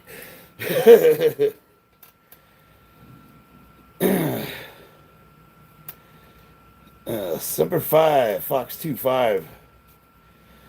Mentally challenged coin. Yeah, fuck yeah. Charles Roby. Last one was 3 RM, I'd say. That's more than heavy enough. So you think I should not go heavier, Bob? Good night, Dad. Bob, I'm training. Oh, thanks. Here. I was wondering also why the elf hasn't moved at all. She's been sitting under the Christmas tree like for the past week. Have you talked to her? Yeah. I'll have a word with her. See what's going on. She might be upset. Okay. Oh. Jeez. I'm gonna go inside. I'm really All right, sweetheart. cold. Good night. Good night. I love you. Love you. Oh, we got the elf on the shelf, and my wife and I, we move it around in different places, and my daughter loves it. I don't know if she knows it's us doing it, but I kind of forgot the last couple of days. Is the elf dead? I'm like, oh, I'll find out. No need to go heavier. So okay, so what I'll do is I'll strip some weight off the bar, and I'll do one back down set, and then I'll do some rows with it. And can your hands handle more? Yeah, absolutely. So that I could pick it. I probably can hold up more than 700 pounds, but can my arm handle it? That's the problem. And it felt good.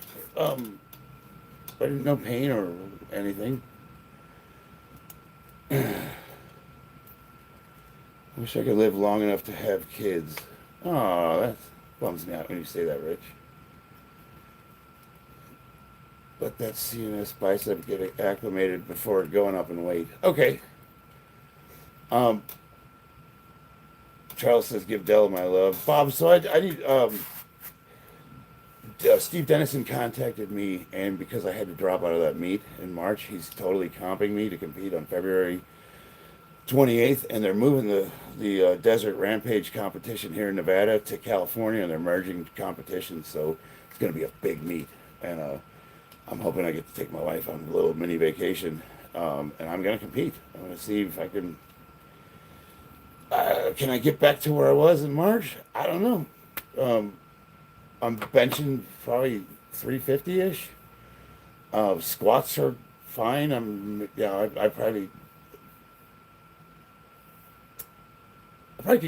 to say I can probably get 600 pounds, but I repped out, fuck, I don't even know. I think I did like 500 for sets of 5 or something. I haven't gone super heavy yet. No, I did 535 for a set of 5, I want to say. Brother, we need to talk. I love you. Charles Roby. I don't fucking call anybody. And the reason why is I hate being on the phone. I need to get a headset because I'm sitting there like, I don't want to do this. I don't, like, everybody wants to talk for 3 hours. I'm like, hey, are you okay? Everything good? Okay, love you, bye. Click. Like, we're good, right? I gotta give you my life story. And it's not everyone. Every single person I know wants to talk for 3 fucking hours. And I can't stand being on the phone. I fucking hate it. We should do video calls, brother. No disrespect, but what do your friends say about your hair? It depends, Worm. Some of them say I look retarded. Some of them say they fucking love it. But I get mostly positive. I'll ask again, why did you go on an anti-collectivism rant about how Hitler was dumb and yet not his atrocities when that's the issue? Wait, what? Oh, fuck off with that shit. Do I really? So here's the thing. Being against the Holocaust is your default setting as a human fucking being. If I need to go into how murdering 6 million Jews, 100,000 or so Christians, and whomever else was probably incapable of producing for the state is a bad thing, do I really need to say that? Like, being...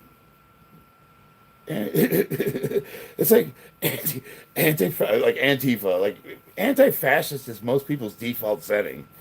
And if it's not, what the fuck's wrong with you? But like, what did you want me to touch on about the Holocaust? It takes 4 Marines to equal 1 Army Ranger. Mentally, probably. I don't know, Rangers, dude, there's tons of Marines that have tabs. Like, I don't know if you'd say so. What the fuck's on your head? Your mom's pussy. Unpopular opinion, is it okay to French kiss your homies when they are asleep? It's only gay if your dick's touch. Let's see, what is your drug of choice? I'm sober.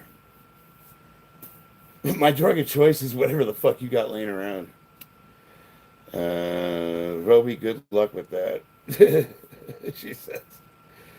1.6M should have been more. 1M6M. 1M6M should have been more. Pills for me. Alright, so I need to strip some weight off this thing so I can do some rows.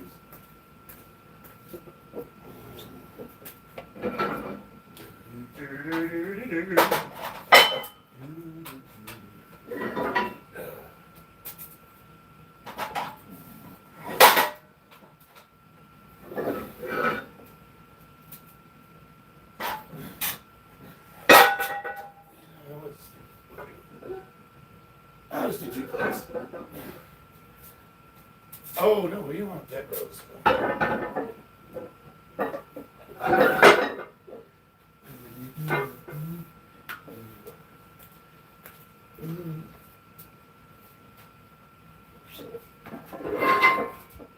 4 or 5 might be too heavy for dead rows.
Why are you insulting this man over his physical health?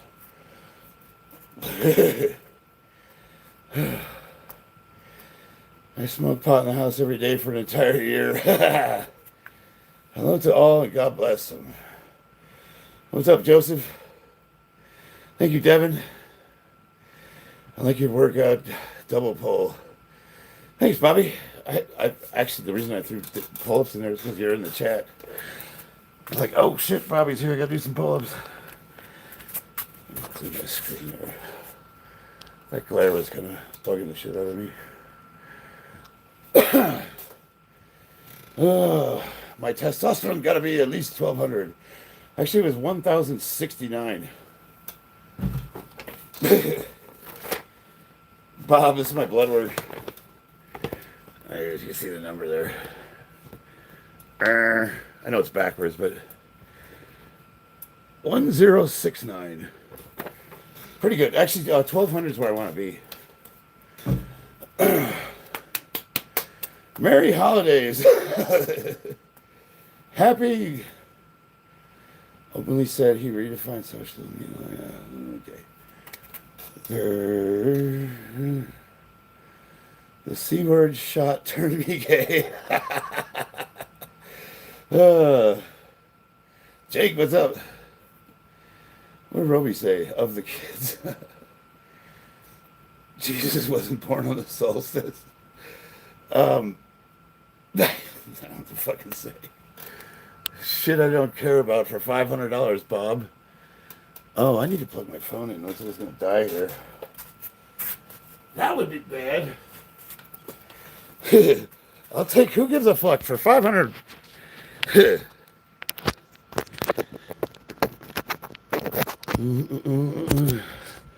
Everything's pagan. It's all satanic. Just be a curmudgeon like me and stay in your garage and don't talk to anybody. You'll be all right. I stopped speaking for 2.5 years after getting the MMR shot and didn't walk until I was 4. Whoa. That's heavy. Have you found Bayless? No, I have not. I've not found Bob, and the other guy I was looking for was Lance. You remember my roommate, Lance? He was the Section 8 Kubu. I give all my savings to for not giving a fuck. What are your opinions on evangelicals? Most of the guys on TV, they're fucking straight up satanic and evil. Like the Bible's got a special place in hell for people that mislead others. So it's like, it's one thing, it's like say you're reading the Bible and you interpret it incorrectly, but you're living in good faith and you share what you've learned with somebody else. And as, you know, time goes on, you learn, you get new experiences, and you're open-minded to change and whatever. These motherfuckers are purposely misinterpreting the word of God, and they're leading millions astray for profit. And it blows me away how anybody, it's like, how fucking stupid can people be? Like Joel Osteen, like, or what's that other guy though? But you gotta say, our country was founded on some pretty crazy shit, religiously speaking. I mean, the Puritans came. England said, get these loonies the fuck out of here. They said, one-way ticket to Indian territory, and you can go homestead and you don't even know how to feed themselves. That's Thanksgiving. Thanks, History by Charles Widener. Once upon a time, a bunch of wackos fucking moved into the Indians. Can you imagine you're a Native American? These fucking weirdos, like, say, just move into your backyard and you go out in the morning and you find a tent and it's some fucking scarlet letter. I kicked that fucker over my fence. Get the fuck out of here. But what did they do? They fed him instead. How'd that work out for you? Just a quick lesson. All right. This really just sucks the fucking fun out of the room.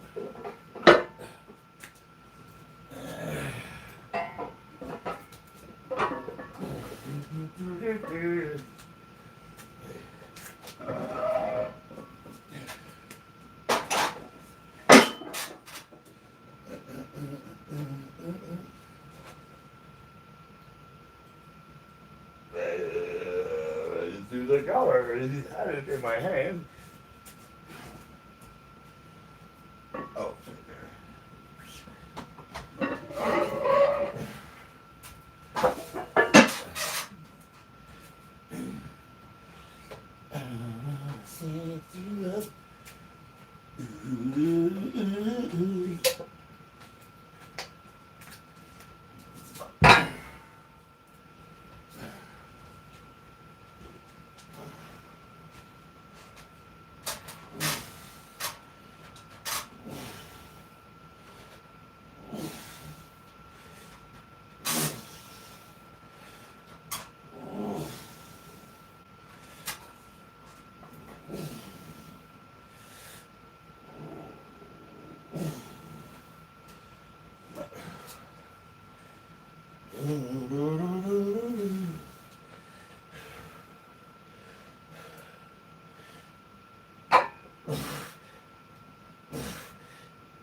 Oh, I got you. Yeah, no, so far it feels good. 225 is pretty light.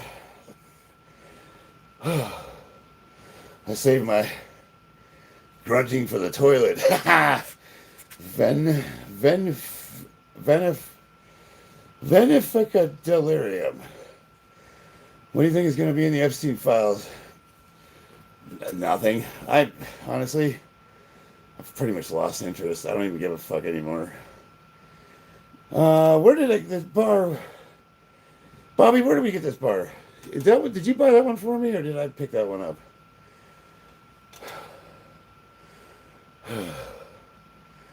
I can think of no better place for a crossbow than one's bedroom. Babe, were you talking about the crossbow I have on the wall in the bedroom? I got a 200-pound recurve with a red dot sight on it. It's just sitting on the wall. I always thought it would be fucking awesome if you're a home invader. I want to shoot someone with a crossbow. It's like this badass 200-pound recurve, and I got broadheads for it. And can you imagine just like running down the street with an arrow sticking out of your ass? Like, ah! I'm loading it.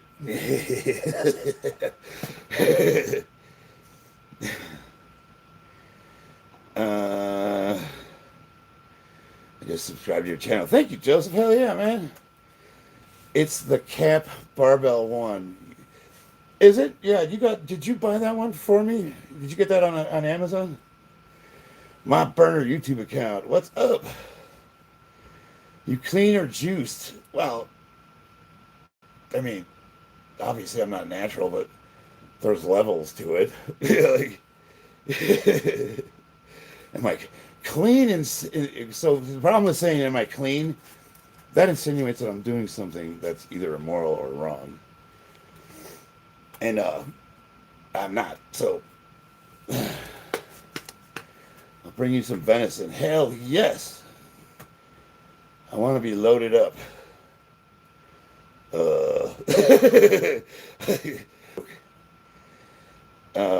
Roby, what if we go?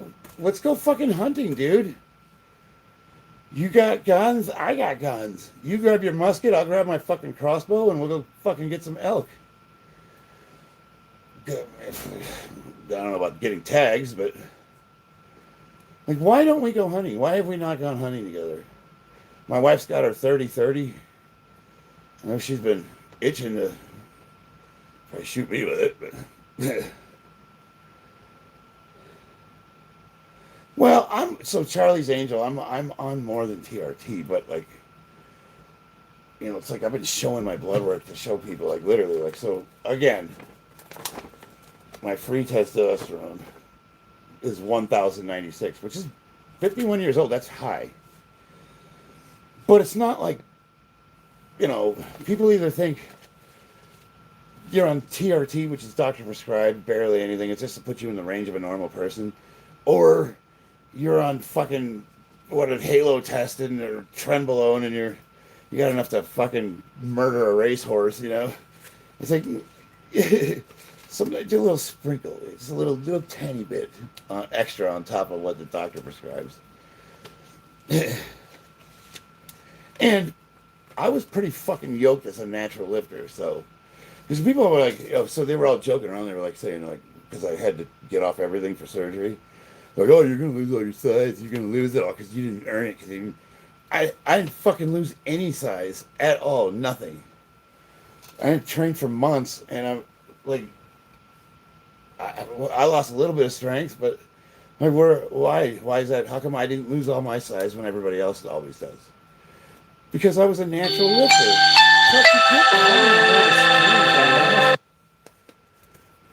What the fuck is wrong with you? I'm using my phone camera.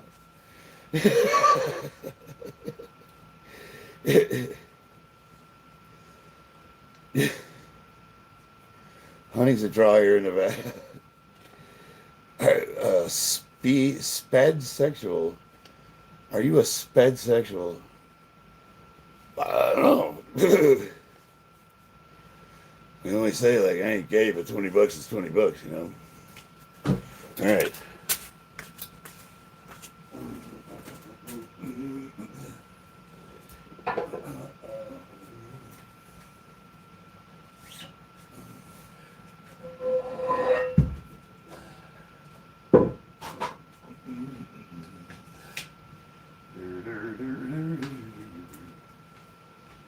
Hey,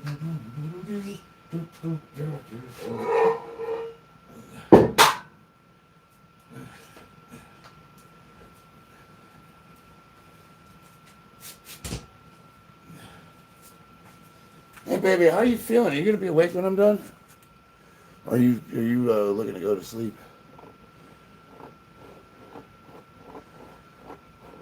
Why do you want test levels at 1100? No, I probably want them around 1200.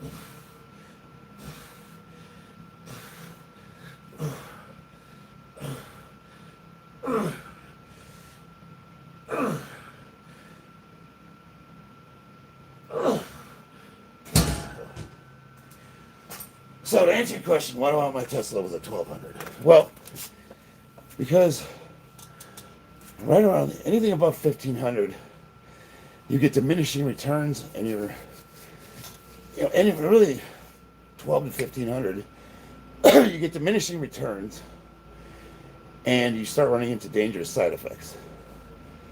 1200 is like optimal. I can cruise, I can train to compete and not have acne or the blood pressure issues, all the stuff that's associated with it.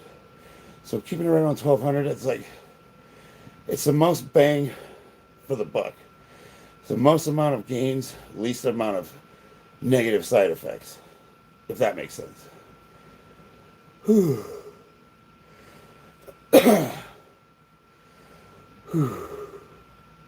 Yeah, mixed martial arts just fucking said the same thing.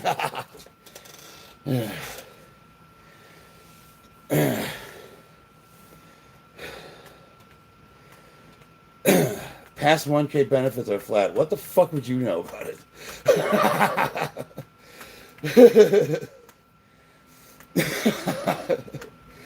People that have never taken steroids on, God bless you. I'm not saying you should.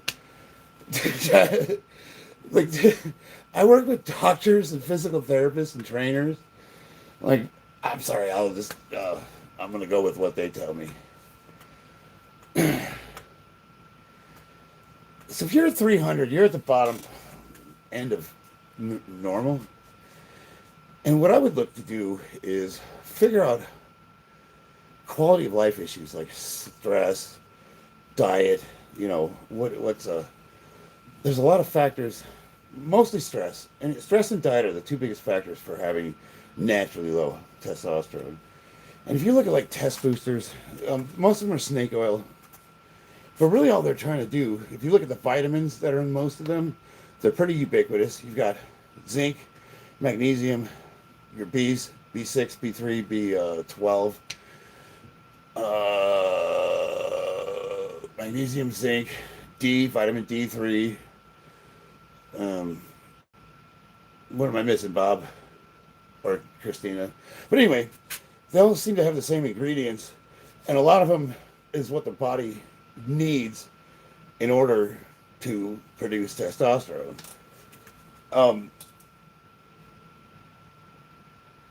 You don't.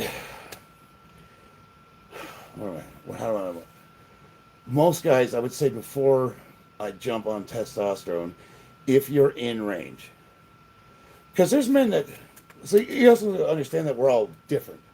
So there might be a guy that has 400, let's say, is his level, but that's his natural normal level, and that's where his body's at an equilibrium.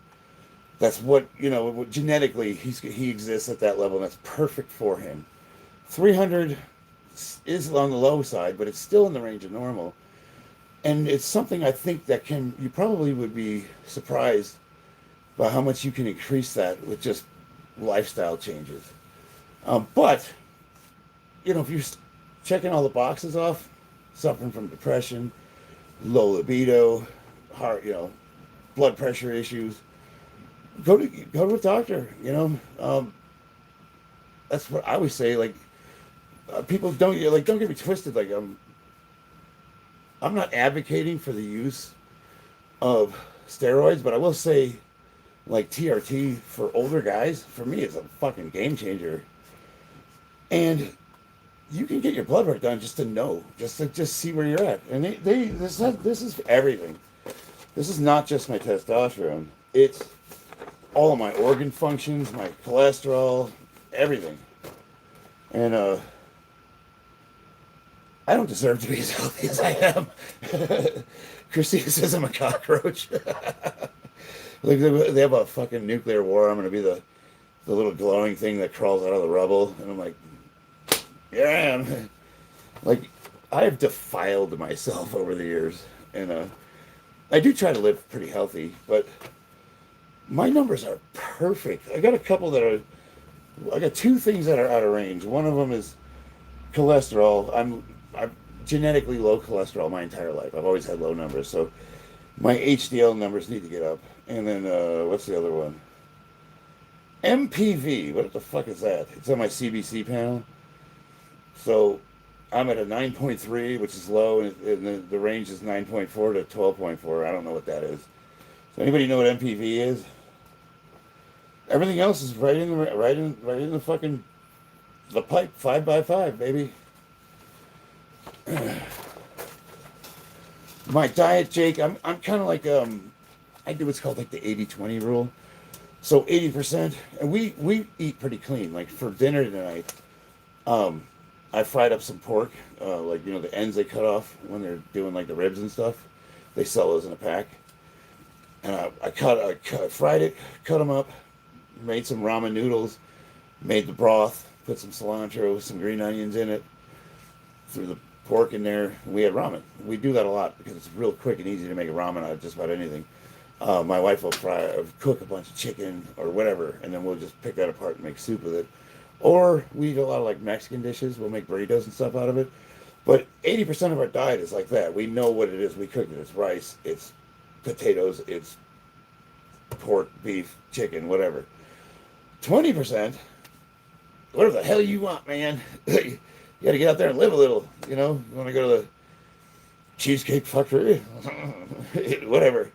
Arby's. Want to get some gross roast beef meat curtains.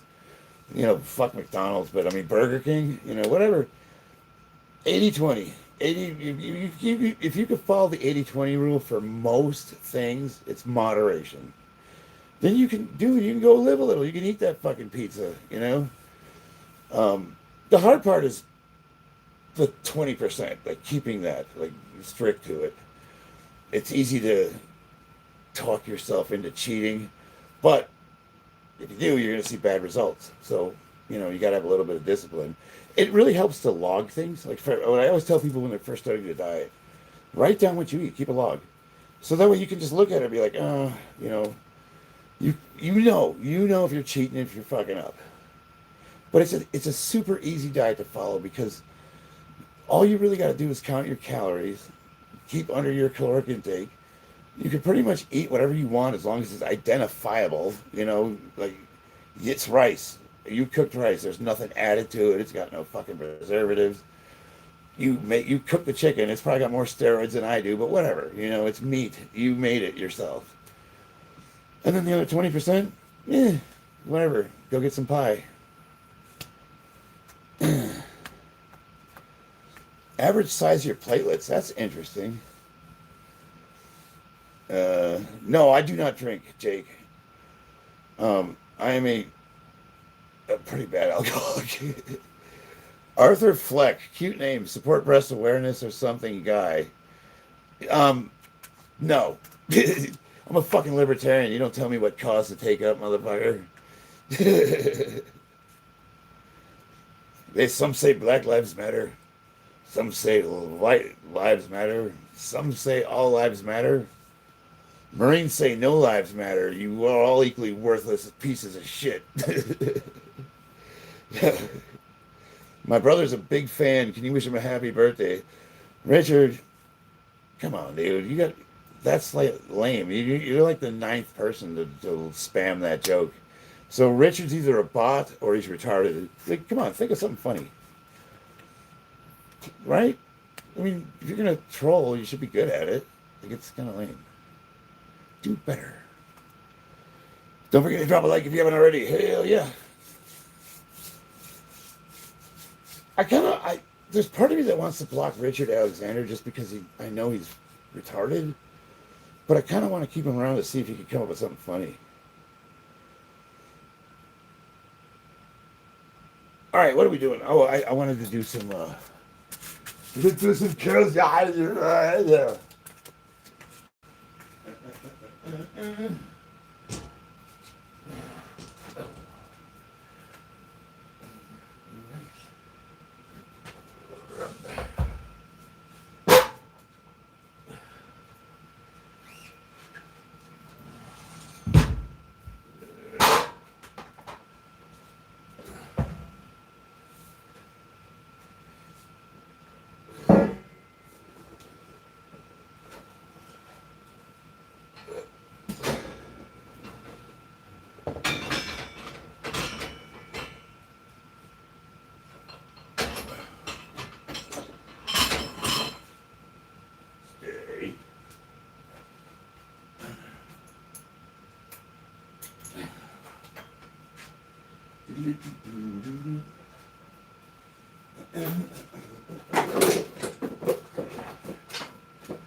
Do it now. The girl's right by the camera.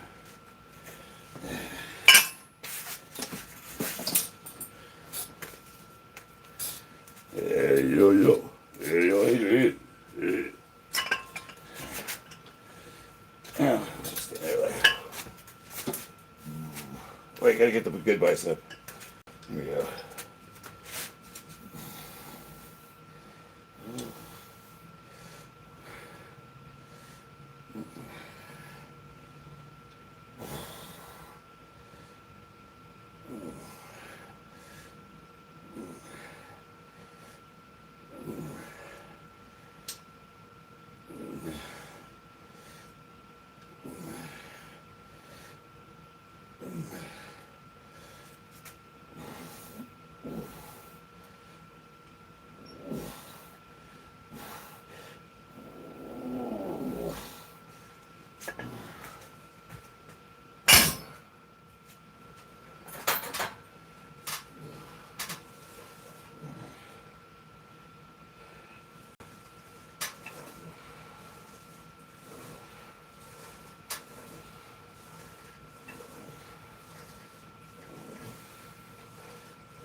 Yeah.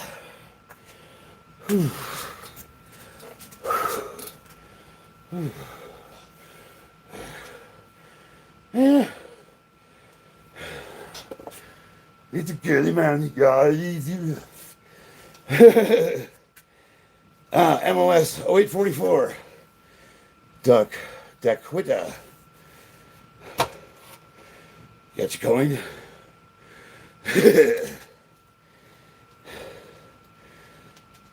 Is SOS bad?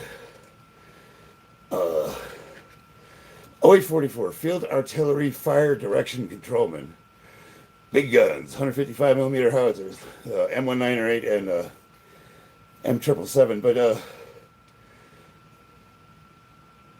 Roby, you still in the chat?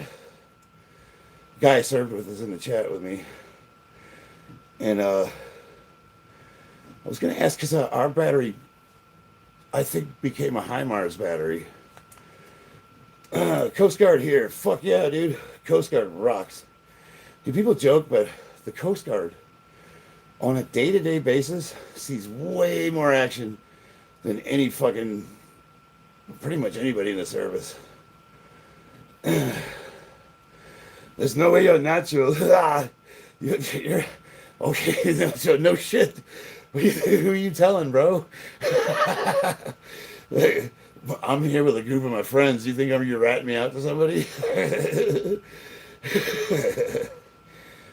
6492 aviation. Oh, fuck, you're in the air wing. Do you? I'm gonna do that stupid Marine thing. Do you know this guy that served since like a while ago? He's an air winger too. Yeah, I know every single one of them. Tory Rich. Man,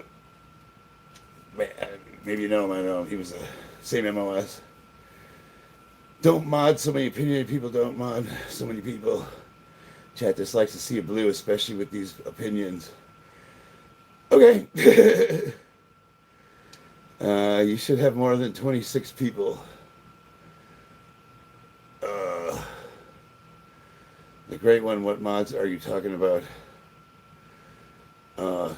Jake, he ain't hiding it. Oh, me being natural? Yeah, no. Sakur Axe said it. How's your day and night? You know, I need fucking glasses. So you guys see me, I'm like, hold on. Where are they?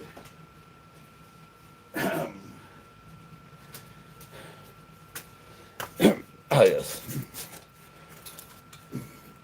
No, we could talk about politics. Here we go.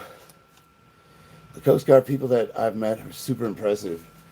Yeah, see, I actually got in a lot of trouble the first time I went to San Diego Naval Base. E3 or E4. And we were walking through this area, and it was a Coast Guard chief. I didn't recognize the rank. I was like, this guy told me something like I had to, I don't know, it fucking could have been hands in your pockets or a cigarette or something, who knows, some stupid rule. And I was like, I don't fucking answer to you. So, I got called into our CO's office, and it was the Coast Guard, the chief. He was a master chief, by the way, incidentally, and and his commanding officer. And I got taught that day. I learned me some lessons about the rank and rank, history, and order of the Coast Guard. And I didn't, nothing went on my permanent record, but let's just say I was 100% down with Coast Guard after that. Like, knew the ranks and everything. I learned me all that stuff.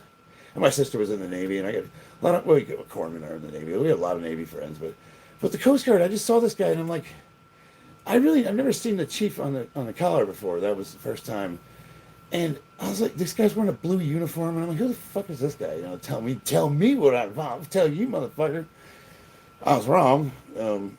Yeah. You need to diet more. You motivated me to start working out again. Fuck yeah, Jake. If there's anything I can do, let me know. The blue side, at least. So this is a temporary hair color. I didn't want to go permanent because I wasn't sure what I want to do. So it's probably just starting to flake out.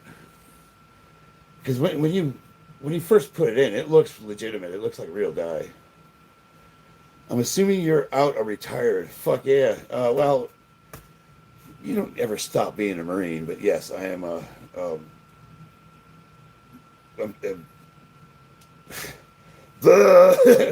I get a disability pension. We deserve the right to fight for our country. Goddamn right. You get you know what's funny? Nobody cares about your fucking genitals. That's like your entire identity. And you know what? I don't need mental illness on a battlefield. Sorry. We love you. Live your life. It's like, so the way I look at it is like, I think it's like, I don't care if people are trans or not. I don't give a fuck. I don't care. You guys know me. But one of the things you got to consider is like, say you got somebody that's transitioning, right? And the Army's paying for it. And they have to take a bunch of drugs. Like, say you do get deployed into like a combat zone. Oh, you're a burden on the logistics chain, big time. And then for what? Just so we could say we're progressive. Say the military is not a place for your social experiments. Fuck off. So I will fight and die for your right to be whatever you want to be. But you don't get to inflict your fucking bullshit on me. It's people say like, you have to, you have to respect me. No, I have to acknowledge you. We should all acknowledge each other, but I don't have to respect mental illness. It'd be like me continuing to be an alcoholic and drinking and like, you should support drugs in the military. I gotta live in my truth. Oh, don't tell them, give them more beer. Let's see, we got Rue, Lizzie, do 2026. God bless you. You help more than you can see. Thank you. I really appreciate that. That's like the nicest thing anyone said about me today. Pink hair screams trans. I'm not anti-trans. I'm not. At all. I'm not. I don't really give a fuck. That's. If I had to pick an ideology, it would be get off my lawn. I've said it 100 times. Your life is not my fault. And my life is none of your goddamn business. You want to be trans? Be trans. I don't give a fuck. What you stick your wiener in is the least interesting thing about you. And if you define yourself by your sexuality, you don't have enough depth for me to be interested in talking to you. Right? Okay, we're on the same page. Boom.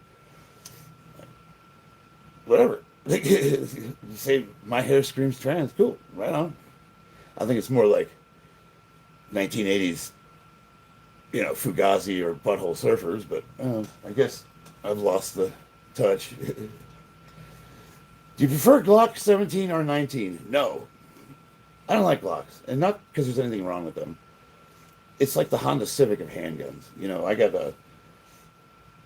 I like Springfield Armory, obviously there's Kimber, there's a lot of companies. It just Glocks, I don't know. And I'm not a big fan of 9mm. Like most of our handguns are 40, Smith & Wesson 40. Unknown. I prefer my Yeah, Christina's got the Gucci gun. She's got an HK P2000. Fuck a Glock, man. You gotta get yourself a Heckler and Koch, baby. But no, Glocks are. But see, there's nothing wrong with them either. They're awesome. Like they're reliable. They're easy to maintain. They're relatively inexpensive, and they're easy for people to fucking put a bunch of stupid shit on, so they look like they're like the Honda Civic of guns. You get the Honda Civic, you hit Pep Boys up, and you put the spoiler on there, and it's got the fucking racing stickers and the fake exhaust, and it's got the spinning hubcaps, and you're like, ugh, that's what Glocks are. You got like fucking reflex sights with fucking lasers and flashlight, and it's got an extended magazine, and it's about as tactical as a sledgehammer. But meanwhile, the statistics on like most self-defense incidents are 3 rounds and under. So you got a guy like Chuck Roby in the chat, and he's got a Hellcat with 3 rounds in it, and he just pulls it out of his pocket and puts it back, and that's it. You don't have reflex on it? Like, no, it's a fucking handgun. Like, what are you shooting 100 yards? You know, like, but then people will say, well, you're anti-Glock. I never said that. Just like I said, I'm not anti-trans. I'm just anti. Keep me out of your stupid mental illness. Would you help your alcoholic friend by buying him drinks and just say, live your life? No. But, I know you're using it as an example, but um, if I knew a guy to be an alcoholic and he asked me to get him a drink, I would, with the prayer that would help him get to the point where he wants to get sober, because that's when the magic happens. What if your friend was trans? Dude, I have my nephew's trans. I have plenty of friends that are gay and trans. We know more than we probably should, to be honest with you.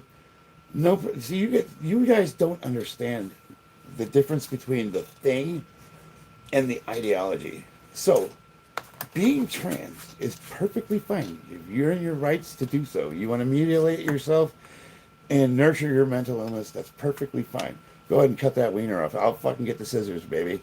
And we can be friends. I have no issue with that. What I have an issue with is you forcing me to acknowledge your bullshit. Whether it's by legislation or popular parlance or the control of the levers of communication, like Twitter or whatever, X, Facebook, fill in the blank. I don't need to take your cause up. I don't need to support you. I don't have to agree with you. And I don't think that anything should happen if I do openly disagree and say that I think it's a mental illness, because we have fucking freedom of speech, and that's my goddamn opinion. But then people say, well, that means you don't like trans people. No, I love them. I don't care. I love all of you. If you're cool with me, I'm cool with you. We can hang out. Dude, I might even be curious. Like, pull them fucking pants off and see what you're working with down there. I want to see some shit. I'm not anti anything. I'm anti fuck off with your cause I need to fucking take up. That's the problem. The left, the progressives have used the LGBTQ ideology in the same way that the Bolsheviks used the proletariat against the bourgeois to create a cultural revolution to tear down what this country was founded on and replace it with some fucking communist nightmare. And they're following Marx's book step by step. And the sad thing is that those people that follow that stupid flag don't even realize they're being used, and that nobody gives a fuck about them. Now, as soon as it became unpopular and we were able to start telling our opinions, what happened in the last Pride Month? Did you see any of the companies put their flags up? No. All of them dumped that shit like it was fucking COVID lockdown. You know what I mean? So you got to see real time who actually gives a fuck. You were being used. 100%. But I still love you. We're cool. We'll hang out. Let's go. Well, just, I don't inflict you with my bullshit unless you ask me. Then you have to tell me to shut up. And I actually will. Are you from San Francisco? Fuck no, I'm from Chicago, baby. The great one. Christmas, Jesus, America. I'd also recommend always fact-checking when a professional says research after professionals. The BSSM Endocrine Society should answer about your... Oh, you're still going on about that. All right, on that note, guys, I'm getting the fuck offline. I love you all. I'm going to end it with this. Smart gamer. Okay. There's a difference between a training cycle and cruising. So when you're cruising, I'm on doctor prescribed, what is it, 1,500 to 1,700 a week. When I'm competing, I'm on multiple compounds. I'm on testosterone, 200 milligrams, DHB, 200 milligrams. I think about 30 milligrams of nandrolone, and there's a little bit of test-deca, which is for tendon repair.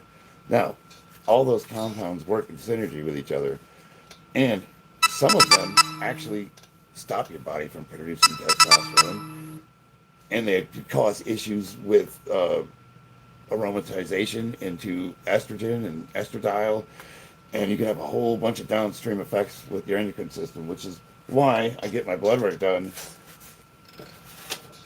especially when I'm training. Try to do it monthly, but usually no more than 3 months. And I work with doctors, and you're when you're on that, you're doing that for like what 12, 13 weeks at the most, and then after you're done competing, and it ramps up too. Um, there's a lot of risk, and you do your best to mitigate it, but like the problem with the conversation you're trying to have with me is it's making assumptions. It's assuming that I'm trying to be at 1200 all year round, and it's also assuming what my goals are or what I'm trying to do with that. And we're not talking about the specifics. So the reason why I haven't really been answering it is because it's a very presumptuous comment. That being said, get your belly work done. Talk to a doctor. I love you all. I'll see you on the battlefield.